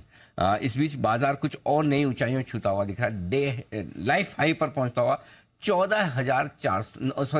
19,491 19,491 ये है अब लेवल। 19,500 लगता है दीप आज दर्शन हो जाएंगे जिस हिसाब से तेजी से बढ़ रहा है। 19,500 के बेहद करीब बढ़ने की कोशिश निफ्टी की। अब 90 अंकों पर 171 अंकों पर आपको दिखेगा बैंक निफ्टी 45,300 के ऊपर और 65,761 ये वो नया लेवल है सेंसेक्स का जो लाइफ टाइम हाई के तौर पर अब बढ़ चुका है आगे। बिल्कुल, तो ज़बरदस्त मूव आ रही है। हम बात भी कर रहे थे हमारे एक्सपर्ट्स की तरफ से भी, आपको लगातार यहाँ पर व्यू आ रहा था और मार्केट भी अच्छे मोमेंटम में है। तो चलिए, नया रिकॉर्ड लग रहा है और 19,500 से बस अब ज़्यादा दूर आप है नहीं। फ्रेश डेज हाई पर इस समय कारोबार होते हुए दिख रहा है। ऑटोज़ और ऑटो एंसिलरीज में आज बढ़िया दिन रहा है और कुछ बड़े ऑटो एंसिलरी स्टॉक्स देखिए। MRF आज थोड़े मूवमेंट में है, आप मूवमेंट आते हुए दिख रहे हैं बॉश के काउंटर्स में भी और बाकी ऑटो एंसिलरीज में भी बढ़िया मूव आ रही है। मदरसन का दिन कल भी था, थोड़ा भारत फौज में भी एक्शन आया था। जैन साहब, ऑटो कंपनीज OEMs तो अच्छा परफॉर्म कर रही है बट ऑटो एंसिलरीज में आज और बड़ी मूव आ रही है। टायर स्टॉक्स तो सारे आज तेजी में, क्या चल रहा है सर यहाँ पे? नहीं बिल्कुल देखिए, जिस तरीके से ऑटो इंडेक्स चला, ऑटो इंडेक्स देखिए आप, इस बार जो निफ्टी ऊपर आया उसमें बहुत बड़ा हाथ कहीं ना कहीं पूरे ऑटो इंडेक्स का भी है। मैं देख रहा था चार्ट्स आज निफ्टी ऑटो का भी, और ओवरऑल ऑटो स्टॉक्स देखिए कैसे चल रहे हैं, तो उसके सामने फिर ये ऑटो इंसिलरीज चलना लाजमी है।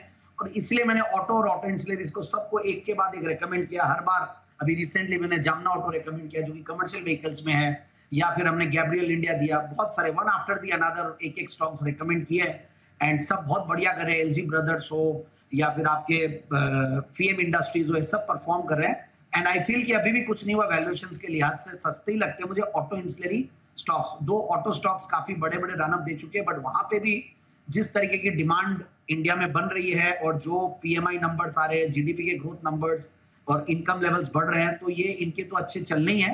2 व्हीलर स्टॉक्स भी चलेंगे, 4 व्हीलर भी चलेंगे, और कल मारुति ने एक बहुत बड़ा लॉन्च भी किया, ऐसे लॉन्चेस भी आने वाले हैं। तो एपिटाइट है इंडिया में और मुझे लगता है कि ऑटो इंसिलरीज पे बिल्कुल बने रहना चाहिए। और अच्छे क्वालिटी स्टॉक्स ऑलमोस्ट मुझे जितने भी दिखते हैं बहुत सारे अच्छे क्वालिटी के स्टॉक्स ही दिखते हैं, और मैंने एक के बाद एक जेम्स में कवर किए हुए। और टायर स्टॉक्स ऑलरेडी चले हैं, बट अभी भी लगता है कि गुडियर टायर है, इन पे ध्यान दिया जा सकता है। और इवन सीएट टायर्स है, वो भी बढ़िया सस्ता लगता है मुझे। ओके, तो ये है आपके लिए कुछ टायर स्टॉक्स। अच्छा, पूरा का पूरा एक्शन टायर स्टॉक्स में बढ़ता हुआ दिख रहा है। काफी इंटरेस्टिंग एक्शन हो रहा है दीप। और इस बीच अगर आप देखें तो 2 अपडेट आते हुए देखें। एक अपडेट आ रहा है नितिन जी की तरफ से। अभी उन्होंने हीरो या जीरो ट्रेड दिया था, बिल्कुल, जिसका उन्होंने खुलते ही, और नितिन जी कह रहे थे आज सबसे पहले मेरा कॉल जाना चाहिए, और बहुत टाइमली उन्होंने कहा। और 19,450 का in the money call option 28 पर जो लेने की बात की, 50-55 का टारगेट उसको पार कर चुका। 19,500 लाइफ में आप पहली बार इसके दर्शन कर सकते हैं। स्क्रीन पर निफ्टी पर 19,501, तो पहली बार 19,500 के पार निकलता हुआ निफ्टी, एक और नया रिकॉर्ड। दूसरा आपको आशुतोष ने जो स्प्रेड दिया था कल, जिसमें 19,400 का कॉल खरीदा और 19,500 के 2 बेचने, उसका मैक्सिमम प्रॉफिट इसी पॉइंट पर आएगा 19,500 पर, जहां आप पहुंचे अभी। तो आप इसमें से प्रॉफिट बुक करके निकल सकते हैं। 16 की कॉस्ट वाला ये स्प्रेड 50 से ज़्यादा का हो चुका है। यहाँ पर भी आपके लिए प्रॉफिट बुक करने की राय है, नितिन जी की भी प्रॉफिट बुक करने की राय। तो दोनों ही स्प्रेड आपके लिए, एक ऑप्शन की स्ट्रेटजी और एक स्प्रेड की स्ट्रेटजी। इसमें एक बताइए, आपको भी है? जी बताइए। मंडे को हम बात कर रहे थे, तब आई थिंक ऑलरेडी 2 दिन रिकॉर्ड बन चुका था, वेडनेसडे को और फ्राइडे को। और मंडे को आपने कहा था ब्लू स्काई, खुला नीला आकाश, और आपने कहा था कि ये एटलीस्ट अब तक तो 19,500 तक वन वे मूव आपको दिख रही है। 19,500 पर फिर डिसाइड करेंगे क्या करेंगे, और तब से देखिए वन वे मूव ही आई है। कल हल्का फुल्का कंसोलिडेशन, तो भी हम पॉजिटिव क्लोज हुए थे। करेक्ट। आज फिर से अप मूव हुई है, तो तब से अब तक वो जो ब्लू स्काई लेवल की बात करी थी वो आपको आते हुए। और एक बार सुबह आज निफ्टी, बैंक निफ्टी में सबको नीचे में एंट्री करने का मौका भी दिया, जिसकी बात हम करते हैं नेक्स्ट डे आपको मॉर्निंग।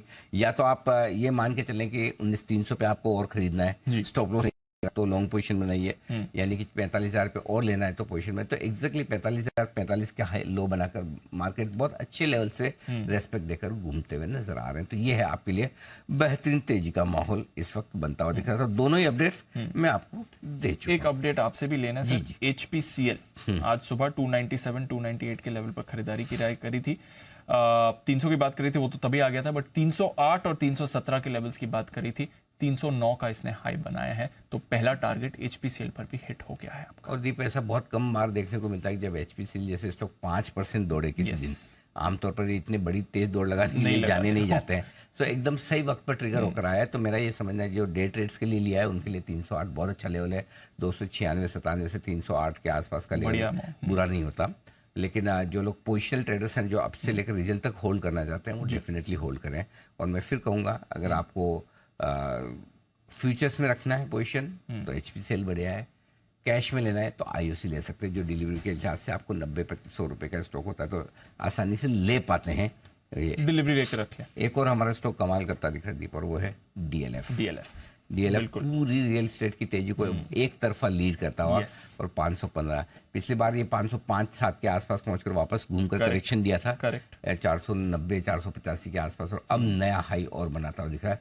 तो अच्छी तेजी, और जिन जिन के पास है देखना भी मत बेचना मत, हाथ लगाना मत। क्या नहीं तो फिर क्या लोगों का है ना 10-20 रुपए में बिक जाता है। करेक्ट। हम चाहते हैं कि आप पूरा प्रॉफिट बनाएं, लंबा प्रॉफिट बनाएं, अच्छा प्रॉफिट बनाएं, कोई ITC वेदांता BSE की तरफ प्रॉफिट बनाएं जिसमें आप लेकर आराम से लंबे समय तक खड़े रहते हैं। और सबसे बड़ी बात है अच्छी क्वालिटी स्टॉक्स में भी पैसे डबल होते हैं ना, और नींद आराम से भी आती है। सो इस तरह के स्टॉक्स में आप रखें, बजाय कोई लाइफ हाई पे कचरा पेनी स्टॉक खरीदेंगे इन्हें बेच के। इससे बढ़िया है कि फास्ट मनी बनाने के बजाय कंसिस्टेंट मनी बनाने की सोचे। एग्जैक्टली। हाँ, 100 मीटर दौड़ने के बजाय मैराथन दौड़े, तभी मजा आएगा। वही ठीक है, चलिए ये है आपके लिए पूरा का पूरा एक्शन। आइए 1-2 कॉल्स और आ रही हैं हमारे एक्सपर्ट्स की तरफ से। आई थिंक मेहुल जी की तरफ से भी एक कॉल है शायद, चलते हैं मेहुल जी के पास BTSWT का।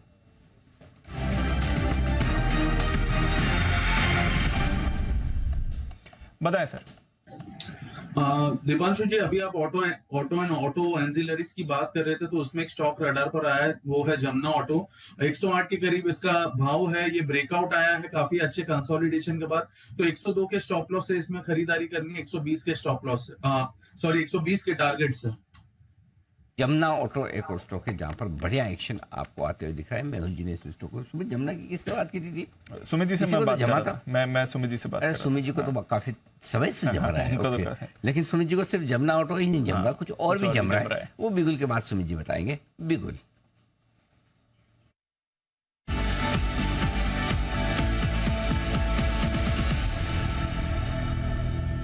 जी, सुमित जी बताएं क्या जम रहा है? अनिल जी, अब जो स्टॉक तेजी में जम रहा है वो स्टॉक का अभी भाव चल रहा है 124 रुपए, 124 रुपए 10 पैसे। 124.10 का अभी भाव है।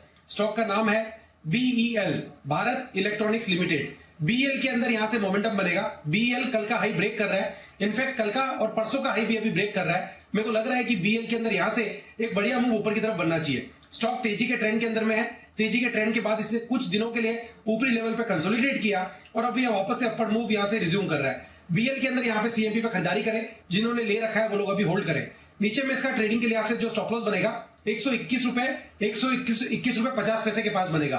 तो 121 का स्टॉप लॉस लगा के BEL में यहां पे CMP पे खरीदारी करके चलने का सलाह रहेगा। ऊपर में जो टारगेट देखने को मिल सकते हैं, पहला टारगेट बनेगा 129 रुपीज का, दूसरा टारगेट बनेगा 132 रुपए का। 129 से 132 के टारगेट्स के लिए BEL में खरीदारी करें 121 के स्टॉप लॉस से। BEL में करें खरीदारी। और आइए कुछ खरीदारी करने की राय श्रीकांत जी की तरफ से भी BTSWT के बिगुल के बाद।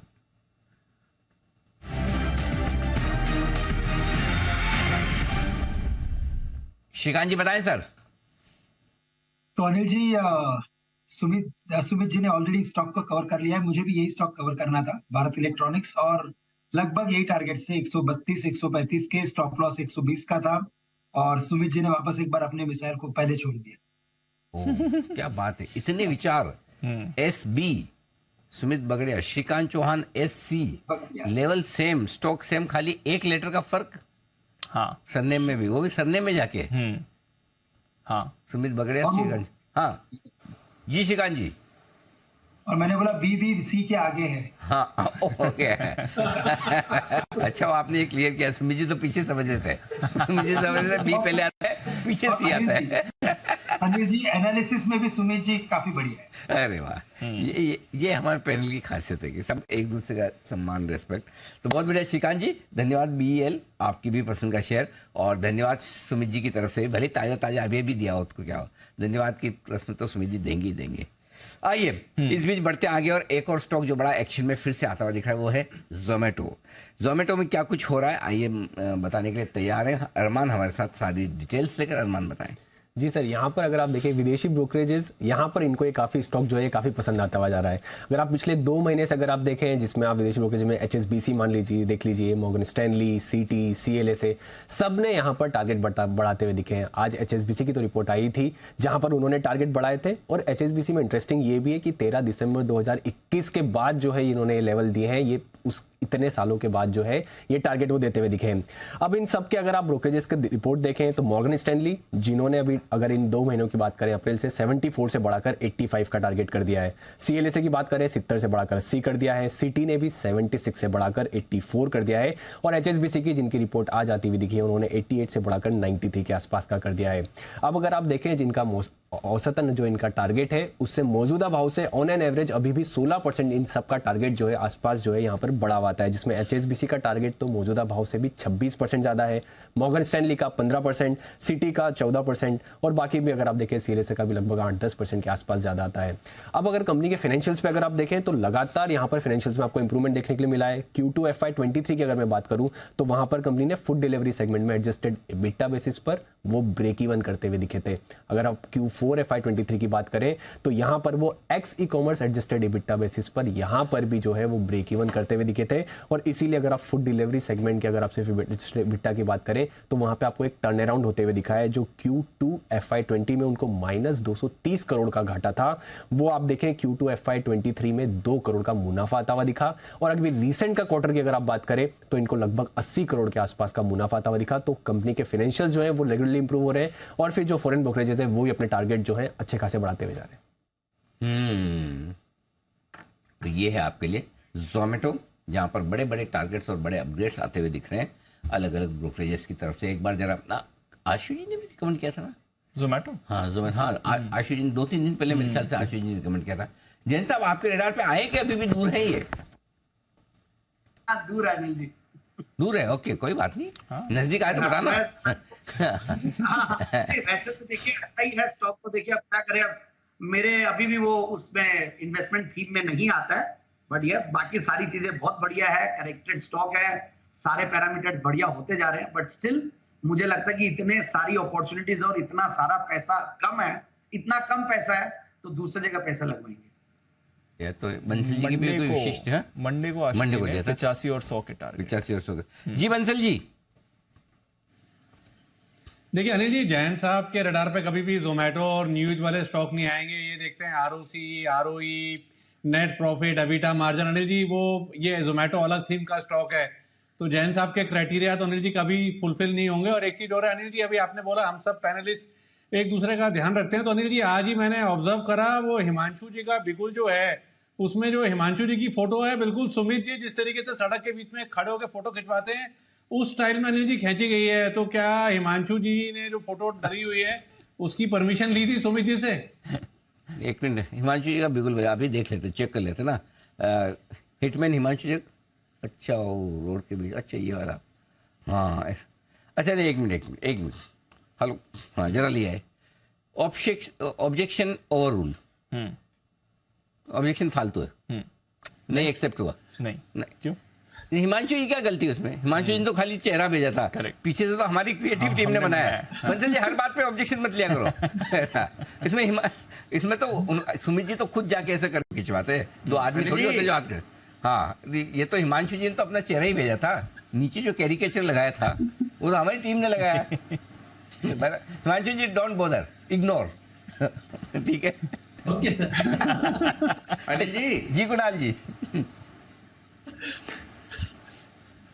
अनिल जी देखिए, हिमांशु जी ने एक और चीज भेजी है। अनिल जी एक संदेश भेजा है कि पार्टी फिर से रद्द हो गई है।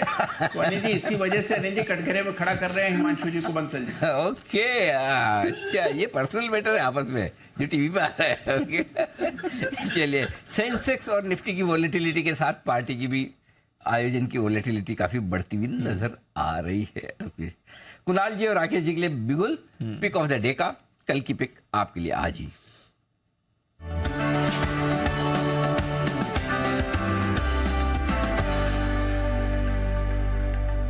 बताएं sir. Anil ji, pick of the day से पहले अपडेट है। इस पिक ऑफ द सीरीज मैंने दिया था अरविंदो फार्मा अनिल जी फ्राइडे को, उसके बाद से साइडवेज हो गया था, तो दोबारा से बैक इन एक्शन है। तो जिन्होंने लिया हुआ है होल्ड टाइट सेट टाइट, 1000 के टारगेट्स हैं। बड़ा चार्ट पर एक बड़ा लेवल टूट रहा है और आज वो बड़ा लेवल टूट गया है इसके अंदर, तो जिनके पास है बने रहें। और पिक ऑफ द डे है हमारा कोटक महिंद्रा बैंक। इसके अंदर भी एक रिवर्सल देखने को मिल रहा है, पॉजिटिव क्रॉसओवर है बहुत मोमेंटम इंडिकेटर्स पर, लीडिंग इंडिकेटर्स पर और लैगिंग इंडिकेटर्स पर। ओवर टू कुणाल जी। अनिल जी देखिए, बैंक निफ्टी में इतनी जबरदस्त तेजी है, बावजूद उसके कोटक महिंद्रा बैंक ने अभी तक पार्टिसिपेट नहीं किया, लेकिन अब चार्ट पर वो फीचर्स इमर्ज हो रहे हैं कि ये भी कैचअप प्ले करेगा। यहाँ पर एक पैटर्न बना है जिसको राउंडिंग बॉटम पैटर्न कहते हैं, ब्रेकआउट आता हुआ आज के ट्रेड में दिख रहा है। तो बाय करके चलने की हमारी राय है। यहाँ पर एक स्टॉप लॉस रखें, स्टॉप लॉस आप रखें 1865 रुपए पर। 1865 के स्टॉप लॉस से खरीदारी करनी है।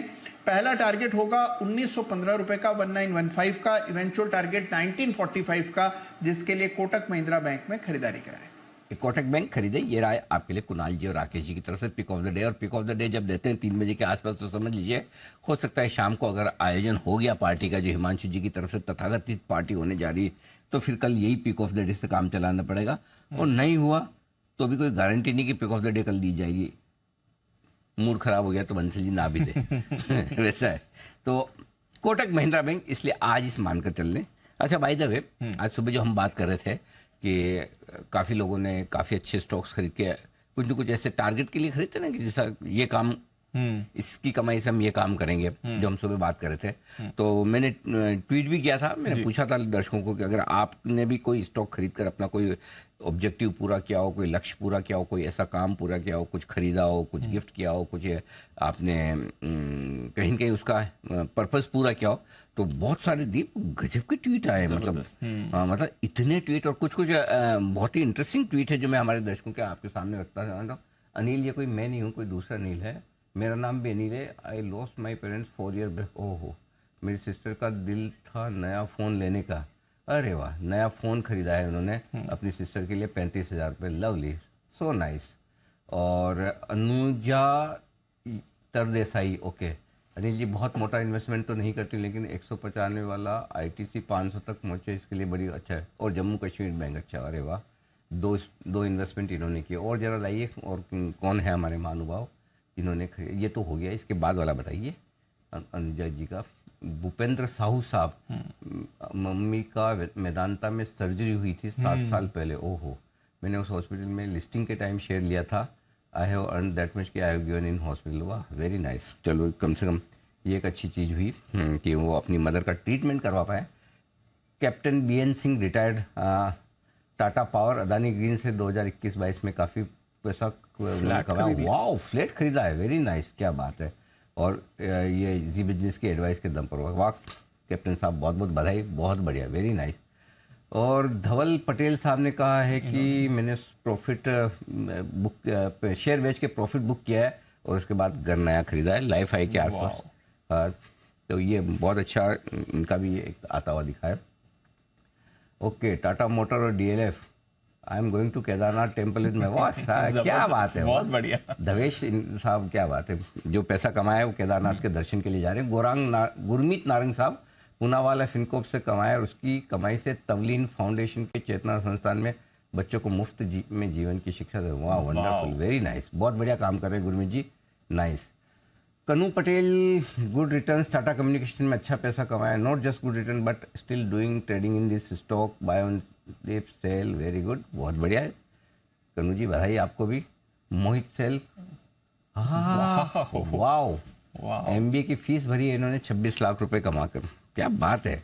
तो ऐसे मार्केट से आप सपने पूरे कर चुके हैं, ऐसा नहीं। और संजीव अग्रवाल साहब, जिन्होंने मारुति कार खरीदी, वैगन कार 2018 में रिलायंस म्यूचुअल फंड में उन्होंने निवेश किया था, उससे पैसे उन्होंने जो कमाए उससे उन्होंने ये किया है। एक दो और बड़े इंटरेस्टिंग ट्वीट है, मुझे भी पता है, एक मानिक साहब हैं, उन्होंने लिखा है एक ट्वीट में कि बीएससी में और आईटीसी में मिला के उन्होंने बड़ा पैसा कमाया, करीबन 1.25 करोड़ रुपए कमाए। क्या बात, 1.25 करोड़? अब वो लिख तो रहे हैं सर बहुत सारे। एक अमित तांबी साहब जिन्होंने उन्होंने भी बड़ा पैसा बनाया। तो काफ़ी ऐसे ट्वीट है जो जिन लोगों ने अच्छी कमाई की है। एक कोई नीरज जैन साहब हैं, उनका कमाई तो बहुत की लेकिन डिस्क्लोज नहीं कर सकता। 3-4 बार विदेश यात्रा उस कमाई से कर चुका हूँ। नीरज हो गया आपका डिस्क्लोज। मैंने पढ़ दिया अब तो बहुत अच्छी बात है, कम से कम काफ़ी लोग ऐसे हैं। ये है एक ये जिग्नेश जी का एक है कि मैं जॉब के साथ साथ कुछ शेयर लेता था। 2008 से 2011 तक ऐसा किया। बाइक लेनी थी, बाइक के साथ साथ एक बड़ा पोर्टफोलियो बन गया। क्या बात है, वेरी गुड। तो चलिए, बहुत ही ऐसे कई सारे हमारे दोस्त लोग हैं जिन्होंने काफ़ी इन्वेस्टमेंट करके कमाई की। तो टारगेटेड इन्वेस्टमेंट, अच्छे शेयर, अच्छे फंड्स या अच्छी तरीके से आप ETF में इन्वेस्ट करें। तो ये एक सवाल पूछने का पर्पज़ ये था कि आप भी एक अच्छा पोर्टफोलियो बनाकर अपनी टारगेटेड इनकम कर सकते हैं। अभी भी आपके और कुछ आइडियाज़ है तो मैंने ट्वीट आपके सामने रखा हुआ है, तो ज़रा आप अपना जो भी सपना पूरा किया हो या आपका पैसा कोई अच्छे काम में आया हो, अच्छी कमाई आपने बाजार से की हो, तो बताएं ताकि दूसरे लोग भी उस पर थोड़ा सा प्रोत्साहित हो सके। आइए, मेटा ने थ्रेड्स ऐप जारी किया है। ट्विटर को थ्रेड्स ऐप कितनी टक्कर देगा ये जानते हैं। पहले तो समझ लें भाई, ये भाई साहब कुशल जी, ये थ्रेड्स ऐप है क्या? सर ये थ्रेड्स ऐप था, थ्रेड का मतलब तो धागे। हाँ, ऐप तो हम जानते हैं। हाँ, तो थ्रेड्स हम देखते ही हैं, जैसे ट्विटर पे चलता है तो एक के पीछे एक थ्रेड्स चलता है। तो यहाँ पर थ्रेड्स ऐप यानी कि इंस्टाग्राम का ही एक ऐप है, मेटा ने ये लॉन्च किया है थ्रेड्स, वो भी ट्विटर के अगेंस्ट पर। जिस तरह से ट्विटर पर एलॉन मस्क ने जो रीडिंग लिमिट लगाई है, जिसमें वेरीफाइड अकाउंट्स जो है करीबन पर डे लिमिट जो है 6000 पोस्ट पढ़ने की है, अनवेरीफाइड अकाउंट्स की 600 पोस्ट है, और साथ ही जो न्यू अनवेरीफाइड अकाउंट्स है की 300 पोस्ट है। तो जो reading limit basically Elon Musk ने लगाई है, उसके बाद यहां पर जो मार्क जकरबर्ग साहब है वो यहां पर एक्टिव होते हुए दिख रहे हैं, और उन्होंने एक बहुत ही इंटरेस्टिंग ट्विटर पे पोस्ट किया है, और ये 11 साल बाद किया है अनिल सर। तो ये एक बहुत बड़ी चीज है कि जो उनका खुद का थ्रेड्स ऐप है उसको प्रमोट करने के लिए 2012 में उन्होंने पहले कोई जेनरिक ट्वीट किया था, उसके बाद ये इन्होंने 8 घंटे पहले ये ट्वीट किया है, जिसमें 2 स्पाइडरमैन दिखा रखे हैं उन्होंने उस ट्वीट में। तो एलॉन मस्क का एक ट्विटर है और मार्क जकरबर्ग का थ्रेड्स उनके सामने अब कॉम्पिटिशन में उतर चुका है। 4 घंटे में 50 लाख साइन अप हो चुके ऑलरेडी। अच्छा, 50 लाख लोगों ने ज्वाइन कर लिया। उसका नाम ही थ्रेड्स रखा है। थ्रेड्स है। मुझे भी करना है तो कैसे करूं, मुझे बताओ। ऐप डाउनलोड करनी पड़ेगी। पहले क्या नाम से, को कुशल सही बोल रहे हैं। थ्रेड्स, हाँ, थ्रेड्स आ जाएगा आगे। हाँ, ऐप स्टोर पे आ गया। आगे बस इसको डाउनलोड कर दें। हाँ, इसको डाउनलोड कर लीजिए। हाँ, और उसमें भी एक और इंटरेस्टिंग चीज है, इन्होंने इंस्टाग्राम के साथ, अब ये इंस्टाग्राम का ही ऐप है, तो इंस्टाग्राम के जितने भी फॉलोअर्स हैं, कोई भी अगर कोई यूजर है वहां पे, तो उनकी सारी की सारी फॉलोशिप थ्रेड्स पे भी ऑटोमेटिकली। हाँ, तो उसकी भी अनुमति आपको। तो ऐसा नहीं कि आपको अलग से वो अलग से फॉलोअर बढ़ाने की या उधर स्टार्ट वापस से करने की जरूरत है। थ्रेड्स का पर्पस क्या है? वो ट्विटर के अगेंस्ट ही उन्होंने लॉन्च किया है। Threads is similar to what Twitter does.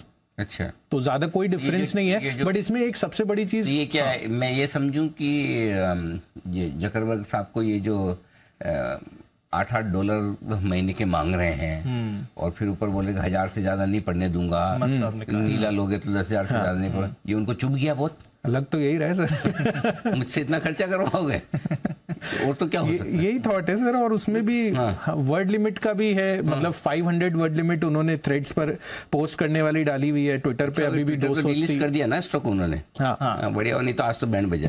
बराबर।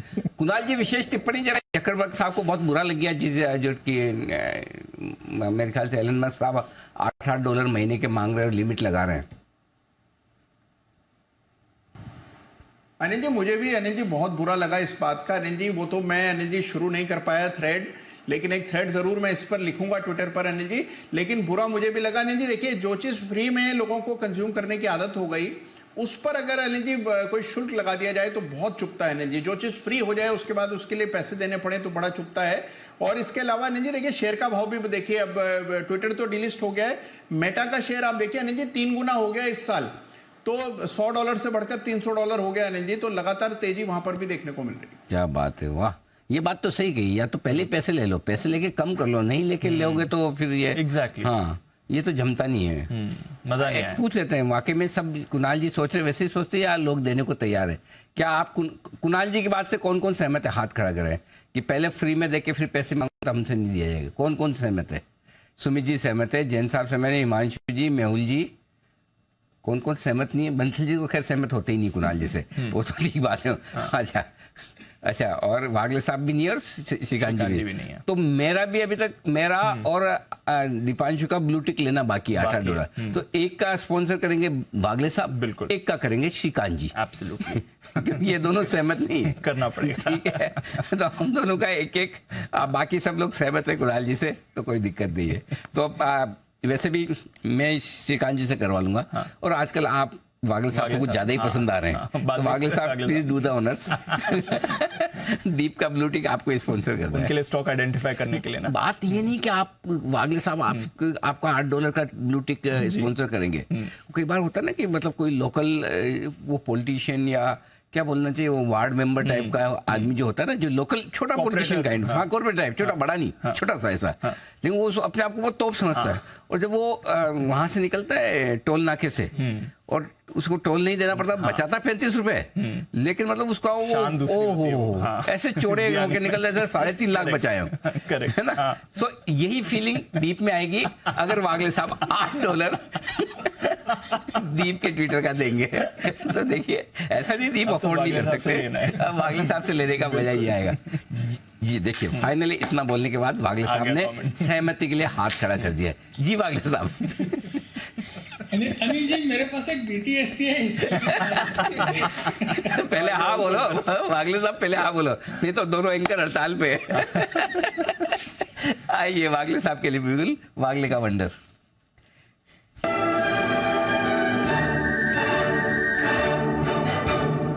जैसा आप लोग जानते मानते और समझते होंगे, वागले साहब अपने अनुभव की वजह से उससे कहीं ज्यादा स्मार्ट है और उन्हें ये पता था इस बात का अच्छे तरीके से कि जब तक वो हाँ नहीं बोलेंगे अनिल जी चुप होने वाले नहीं है। 8-10 मिनट तक और बोलेंगे, इससे बढ़िया मैं हाथ खड़ा करके जब वो मेरे पास आए तो बोल दूं कि मेरा बिगुल है। जी वागले साहब बताएं। अनिल जी ये बातचीत में थोड़ी सी प्राइसेस मूव हो गए हैं, इसकी जिम्मेदारी आपके ऊपर है। बिल्कुल 100% जी सर। स्टॉक है, पावर स्टॉक्स में एक तेजी है जो मुझे लगता है कल कंटिन्यू होगी। आपको पावर ग्रिड बाय करके चलना है। दोनों टाटा पावर ग्रिड दोनों अच्छे लग रहे हैं। पावर ग्रिड 263-263.50 का करंट भाव है। मुझे लगता है 270 तक के लेवल्स आपको कल सुबह ही मिलने चाहिए पहले हाफ में। आपका स्टॉप लॉस 260 का होना चाहिए, तो ₹3 रिस्क, 7 से ₹8 272 तक के टारगेट्स के लिए ₹7 से ₹8 रिवॉर्ड। ये आज और कल सुबह का व्यू है। ओके, तो पावर स्टॉक्स वैसे भी मोमेंटम में हैं ही और यहाँ पर आपको अच्छी मूव भी आती हुई दिख सकती है। खरीदारी करके चलिए, ये है वागले साहब की राय पावर ग्रिड पर। टाटा पावर भी आज अच्छा परफॉर्म कर रहा है, SJVN NHPC में भी मूव आ रही है, NTPC भी आपको एक्शन में आते हुए दिख रहा है। तो ये पूरी स्पेस ही काफी बजिंग है इसमें। ओके, यहाँ पर रखेंगे हम नज़र है हमारे और भी कई सारे काउंटर्स पर जहाँ पर मूव आ रही है। आज हिंदुस्तान कॉपर में 5% का स्पाइक आते दिख रहा है। थोड़े चुनिंदा मेटल काउंटर्स भी मूव में, ग्लोबली कॉपर के प्राइसेस में कुछ ज़्यादा बड़ा एक्शन नहीं है। बट सुमित जी, हिंदुस्तान कॉपर में क्या हो गया है सर?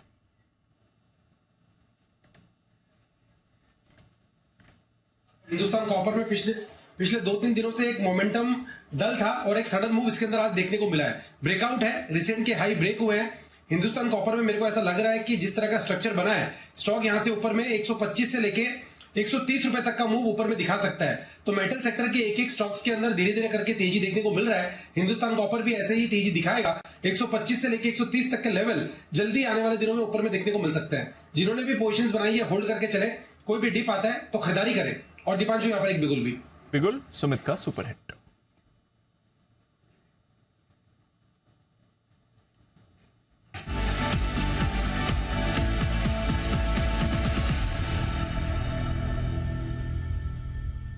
बताया सर। दीपांशु, बाय का स्टॉक ही अभी मेरे रडार पे आया है। स्टॉक का अभी भाव चल रहा है 165.10 165 रुपया 10 पैसे का अभी भाव चल रहा है। स्टॉक का नाम है ओएनजीसी। ओएनजीसी के अंदर ब्रेकआउट है, रिसेंट के हाई ब्रेक कर चुका है। पिछले हफ्ते 10 दिनों से स्टॉक धीरे धीरे करके तेजी दिखा रहा है और ओएनजीसी में अभी यहां से और ऊपर का मूव देखने को मिलना चाहिए। ओएनजीसी में मेरे को लग रहा है कि यहां से ऊपर में 170 रुपए से लेके 172 रुपए तक के लेवल जल्दी शॉर्ट टर्म में ऊपर की तरफ देखने को मिलेंगे। तो ओएनजीसी में जिन्होंने पोजीशंस बनाई है वो लोग होल्ड करें, यहां पे सीएमपी पे फ्रेश खरीदारी करें, क्योंकि आज स्टॉक के अंदर ब्रेकआउट है और नीचे के अंदर जो इसका सपोर्ट दिखाई दे रहा है 161 162 पे दिखाई दे रहा है। तो 161 के स्टॉप लॉस से ओएनजीसी में खरीदारी करके चलने का सलाह रहेगा। 170 रुपए से लेके 172 रुपए तक के लेवल शॉर्ट टर्म में देखने को मिल सकते हैं। 170 172 पीएसयू कंपनीज में आज अच्छा मूवमेंट बन ही रहा है। अच्छा, बिल्कुल जबरदस्त एक्शन आता हुआ दिख रहा है, एक के बाद एक ये स्टॉक सारे एक्शन में है। आइए मेहुल कोठारी साहब के लिए।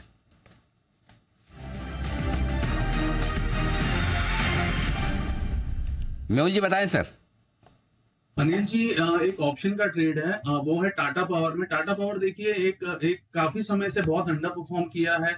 मुझे लगता है अभी जो ब्रेकआउट आया है सिमिलर टू टाटा मोटर्स आया है और पुराने दिन इस काउंटर पे वापस आ सकते हैं। 260 तक के लेवल्स फिर से देखे जा सकते हैं। तो आज जो फ्रेश ब्रेकआउट आया है उसके चलते एक ऑप्शन लेने की सलाह रहेगी। 230 का कॉल ऑप्शन बाय करना चाहिए अनिल जी। 6.5 रुपए के करीब ये ट्रेड हो रहा है। 4 रुपए का इसमें स्टॉप लॉस लगाना और अपसाइड टारगेट में समझता हूँ 11 रुपए का कल तक देखने को मिल सकता है 230 के कॉल ऑप्शन में टाटा पावर के। टाटा पावर 230 का कॉल ऑप्शन खरीदें। और एक और ऑप्शन खरीदने की राय आपके लिए आती दिख रही, बिल्कुल कैश का ऑप्शन।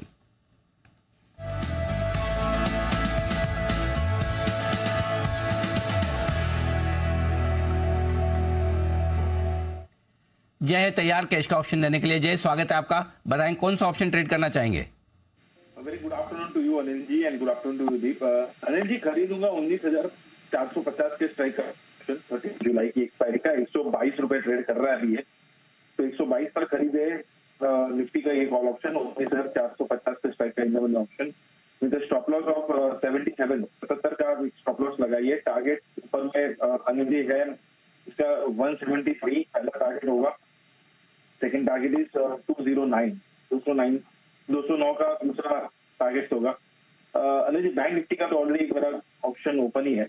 मैंने 153 पे रेकमेंड किया था 45,800 का कॉल ऑप्शन का जुलाई का, और अभी 123.24 चल रहा है। तो not much in profit but not much in loss as well. तो इस बैंक निफ्टी का 45,800 का एक अपडेट है कि उसमें तो वो बने रहे डेफिनेटली, बट निफ्टी का भी इन द मनी ऑप्शन खरीदे। जो हिसाब से एक अच्छा मूव कंटिन्यू होते हुए देखने मिल रहा है और 19,500 के हायर लेवल पर भी अगर निफ्टी ट्रेड कर रहा है तो दैट क्लियर इंडिकेट अब जो नेक्स्ट लेवल बनकर आ रहा है वो 19,750 19,800 का है। 19,750 19,800 तक की यात्रा करने को तैयार होता दिख रहा है निफ्टी, और इस लिहाज से आपको करनी है खरीदारी 19,450 के अगले हफ्ते के अगले गुरुवार की। ये नहीं, ये गुरुवार आज खत्म हो रहा है, अगला गुरुवार जो अब आएगा उसका आपको खरीदना है ऑप्शन। इस पर रखे फोकस। आइए, स्टॉक जो एकदम एक्शन में दिख रहा है वो है सीएट। तेज दौड़ लगाता हुआ नजर आ रहा है, क्या है इसकी वजह? कुशल बताने को है तैयार। कुशल बताइए। बिल्कुल सर, तो सीएट आप देख रहे हैं 10,000 करोड़ रुपए का मार्केट कैप आज इसने क्रॉस कर लिया है। नया ऑल टाइम हाई इसने स्टैब्लिश किया और FY24 में आप देखें तो यहाँ पर लगभग 70% की दमदार तेजी स्टॉक ने ऑलरेडी दिखा दी है और आज तो आप देखिए कमाल मूव है, ऑलमोस्ट 17-18% की इंट्राडे मूव इस स्टॉक में आती हुई दिखी है। दरअसल मैनेजमेंट का भी फोकस अब बढ़ रहा है काफ़ी सारी एस्पेक्ट्स पर, जिसमें सबसे पहले तो प्रोडक्ट मिक्स उसको इंप्रूव करने वाले हैं।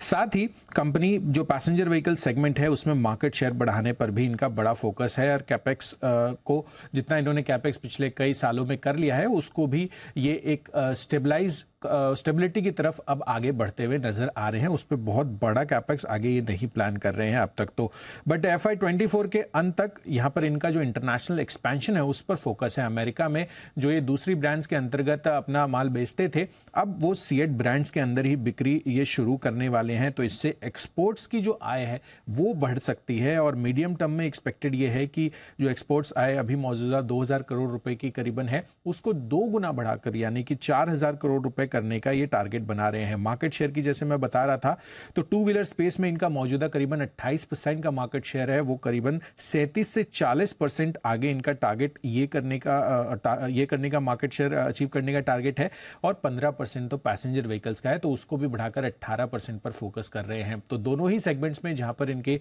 ऑलरेडी काफी अच्छी पकड़ है उसमें और फर्दर मार्केट शेयर इंक्रीज करेंगे, प्रोडक्ट मिक्स सुधारेंगे, और इसी वजह से सीएट लगातार फोकस में बना हुआ है। इन्वेस्टर्स को पसंद आ रहा है और स्टॉक प्राइस में एक्शन भी दिख रहा है, जबरदस्त एक्शन दिख रहा है। यहाँ पर आपको टायर स्टॉक्स में आते हुए थोड़ी देर में जैन साहब से भी एक बार राय ले लेंगे सारे ऑटो स्टॉक्स में जो मूव आ रही है, स्पेशली टायर स्टॉक्स का जो मोमेंटम है।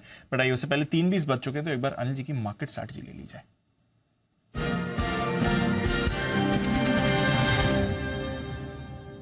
कुछ ज़्यादा सुधार नहीं है सिचुएशन में सर। 150 पॉइंट डाउ फ्यूचर्स और 60 point Nasdaq futures, S&P futures भी ½ % नीचे है। तो अमेरिकी फ्यूचर्स तो कमज़ोर है, कुछ ऐसा बड़ा डेटा भी उनका आज नहीं आने वाला है, कल आएगा इंपॉर्टेंट डेटा। क्या करके जाना है सर? जी मेरे ख्याल से लाइफ हाई के आसपास बंद हो रहे हैं, लाइफ हाई पर और डे हाई पर भी बंद हो रहे हैं। तो पहली चीज तो ये कि तेजी तो करनी है, उसमें कोई डाउट नहीं। तेजी की पोजीशन है तो आप बनाए रखें। फ्रेश पोजीशन बनाने के लिए कल सुबह का इंतजार कर सकते हैं, क्योंकि अमेरिका में थोड़ा कमजोर सेशन की आशंका दिख रही है। तो अगर एक नीचे की ओपनिंग मिल जाए आपको तो कल आपके लिए खरीदारी का मौका होगा। और फिर भी आप एग्रेसिवली खरीदना ही चाहते हैं तो फिर इस कंडीशन में खरीदेंगे। कल अगर आपको 19,400 के आसपास मिले तो आप और ऐड करेंगे, 100 पॉइंट नीचे और ऐड करेंगे। बैंक निफ्टी का जहां तक सवाल है 45,150 के आसपास कल मिले और ऐड करने की आपकी इच्छा है तो अभी खरीदिए, अदरवाइज कल सुबह यहाँ पर भी आप कल सुबह खरीदारी कर सकते हैं। तो मेरा ये मानना है कि फ्रेश खरीदारी के लिए कल इंतजार कर लें, है उसे होल्ड करें। शॉर्ट है तो निफ्टी में डेफिनेटली आपको अपनी शॉर्ट्स काट लेना चाहिए जो क्लोजिंग आपको मिल रही है। बैंक निफ्टी में आप चाहें तो अपनी शॉर्ट एक दिन के लिए और कैरी कर सकते हैं, 45,500 के स्टॉप लॉस के साथ के लिए एक दिन और वेट कर लें, कोई दिक्कत नहीं। तो ये आपके लिए पोजीशन 3:20 पर है। फ्रेश खरीदारी कल सुबह ठीक। कल सुबह 2 तरीके से, या 19,400 के आसपास मिले तो, या 19,525 के ऊपर मिले तो, आइदर केस आपको खरीदारी डन। ये है आपके लिए राय अनिल जी की तरफ से। बैन से बेनिफिट अपडेट ले लेते हैं आशीष के साथ।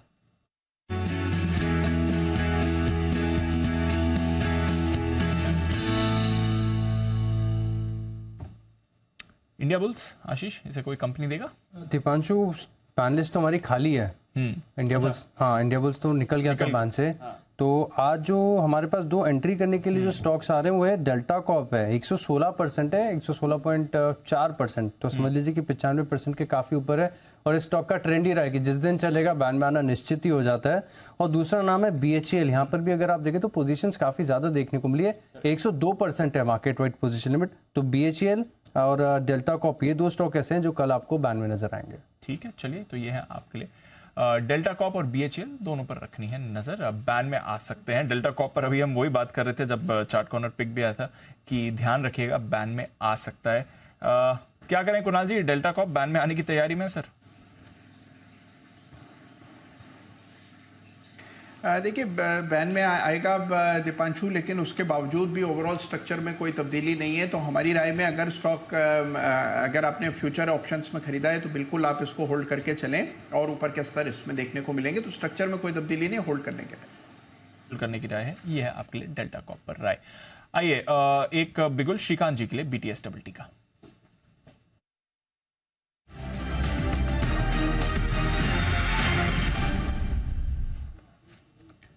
बताएं सर।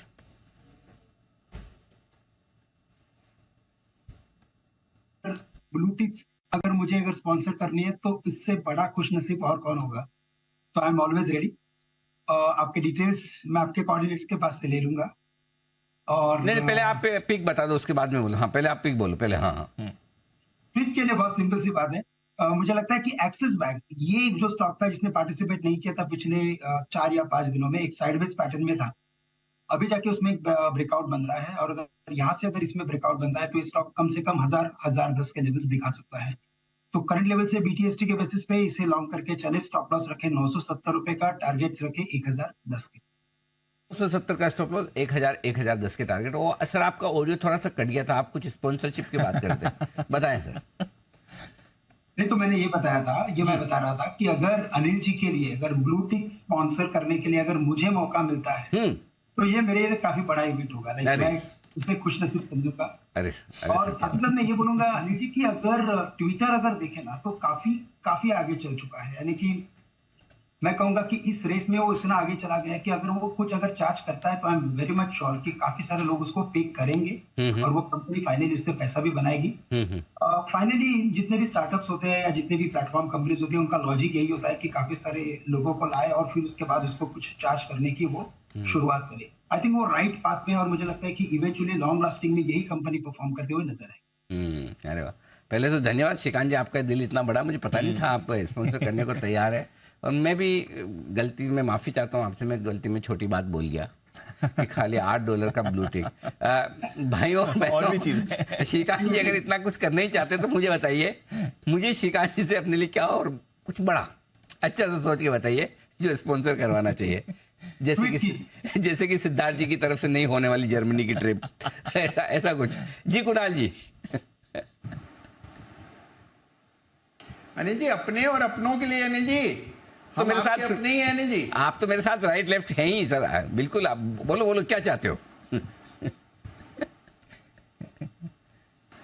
अनिल जी, जब कुछ बड़ा कुछ मांग रहे हैं तो अनिल जी हमें भी साथ ले लीजिएगा। अनिल जी जो भी कुछ देने वाले हैं श्रीकांत जी, अनिल जी उसमें हम लोग भी शामिल है अनिल जी, याद रखिएगा। अरे बिल्कुल श्रीकांत जी, अब देखो कितना क्या मैंने तो मांग लिया, सुझाव मांग लिया हमारे दर्शकों से कि श्रीकांत जी अगर मुझे स्पॉन्सर कर रहे हैं तो आपके हिसाब से मुझे किस चीज की स्पॉन्सरशिप करवानी चाहिए, क्या ऐसा काम करवाऊं जब मिल ही रहा है तो दिल खोल के मांगा जाए। और मैं सीधा मांगू अच्छा नहीं लगता, इसलिए मैंने अपने पैनलिस्ट और सारे दर्शकों का सहारा लिया है। तो जो मेरे पैनलिस्ट बोलेंगे, श्रीकांत जी मैं डायरेक्टली तो कुछ बोलूंगा नहीं, आप जो भी बोलूंगा इनके जरिए, तो आप लोग जो भी चाहें मुझे बताएं, मैं श्रीकांत जी से बोल दूंगा।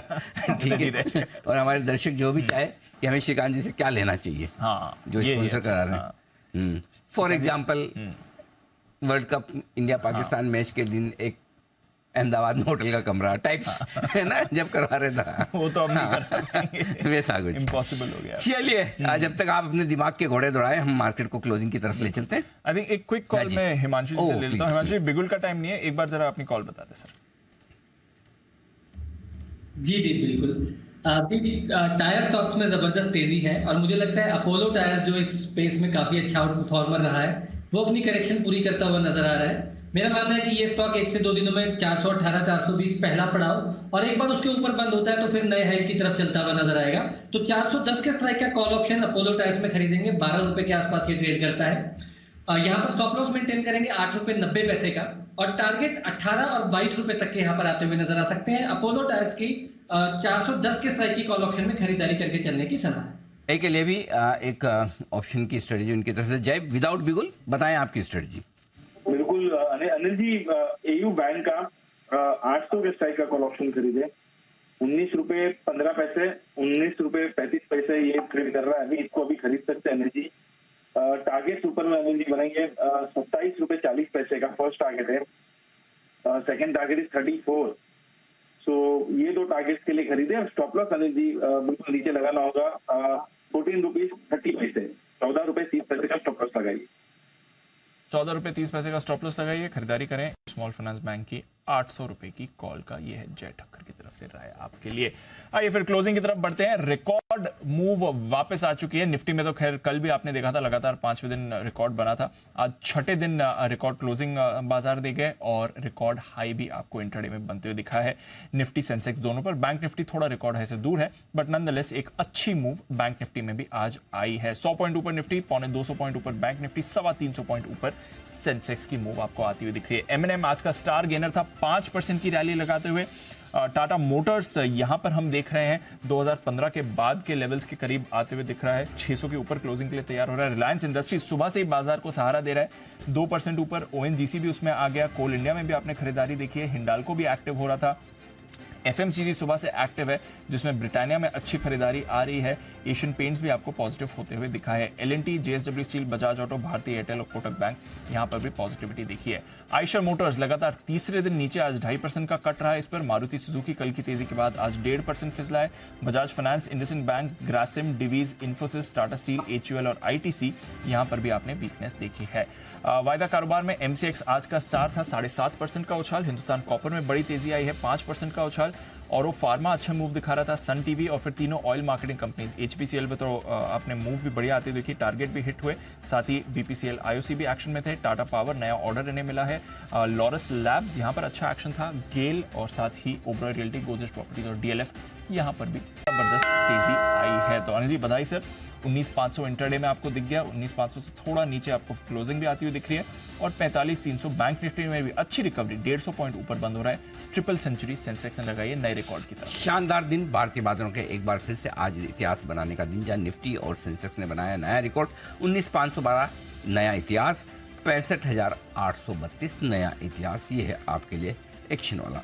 और गुरुवार का दिन है, बाजार बंद होने के बाद जो आपको स्ट्रेस होता है सारा एक्सपायरी के दिन का, उसी को दूर करने के लिए हम विशेष शो लेकर आते हैं। और इस विशेष शो की खासियत ये है कि जैसे ही शो का नाम आता है हमारे सारे एक्सपर्ट्स के पेन और कागज उनके सामने होते हैं, नोट करना शुरू करते हैं और उसके बाद वो बताते हैं कि कौन सी है वो स्टोरी जो सबसे ज़्यादा उन्हें आई है पसंद। मुश्किल होता है चयन करना क्योंकि स्टोरीज होती इतनी दमदार। बिल्कुल हर गुरुवार की तरह आज भी बात दुनिया की आपका पसंदीदा शो। आज का एक बार जरा प्रीव्यू देख लीजिए। जानिए कैसे मिला 100 साल पहले गायब हुआ गांव।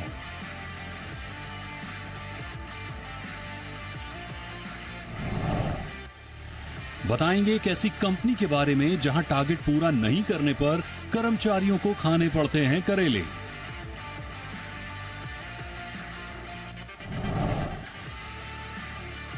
भारत की एक गाय जिसे ब्राजील में 11 करोड़ रुपए में खरीदा गया।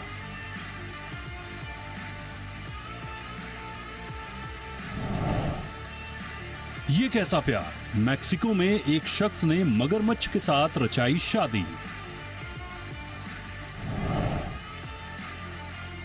और एक देश जहां घोड़ों के बाल संवारने के मिलते हैं लाखों रुपए।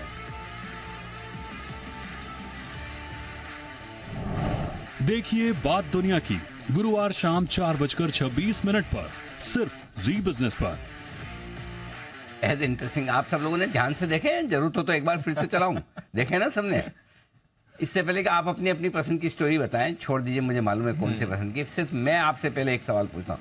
आप में से कौन कौन है अपना प्रोफेशन छोड़कर घोड़ों के बाल संवारने के लिए लाखों रुपए कमाना चाहते हैं?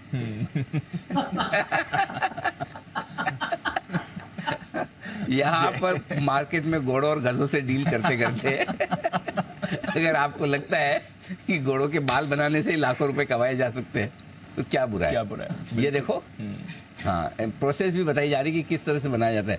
Not very difficult, you can do it. देखो, है ना, नजर आ रही है ना आप सब? पूरा स्टाइल कर रहे हैं। बहुत सिंपल सी ऐसी से हल्की सी चोटी बनानी है, करना है क्या है, बिल्कुल ठीक है। और इस तरह से आपको बाल उसके काटने हैं, बहुत मशीन सब कुछ अवेलेबल है। ऐसा कुछ नहीं कि मतलब आपको बहुत मेहनत का काम है। हाँ, अब बताइए कौन कौन करना चाहता है? लाखों रुपए मिलेंगे, मैं बता रहा हूँ। जय तैयार है, हिमांशु जी तैयार है, वेरी नाइस।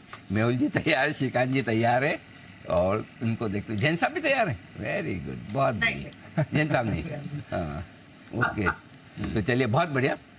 इतने लोग तो, और देखो इसमें कोई गलत बात नहीं है, हाथ में हुनर होना चाहिए। जो भी स्टॉक मार्केट में काम करता है उसके पास तो एक ऑल्टरनेट प्रोफेशन हमेशा होना चाहिए।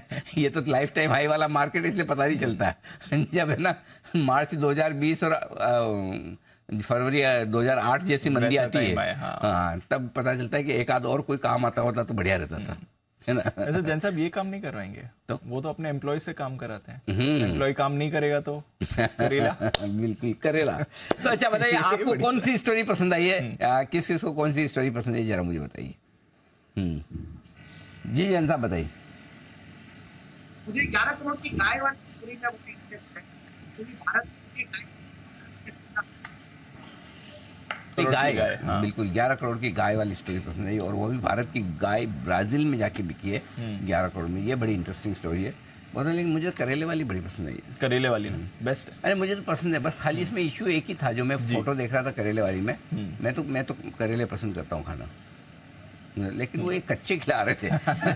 सब्जी बना के खिलाए ना तब तो टेंशन नहीं है, लेकिन अगर कच्चे ऐसे खाना पड़े तो समस्या है, बुरा हाल हो जाएगा।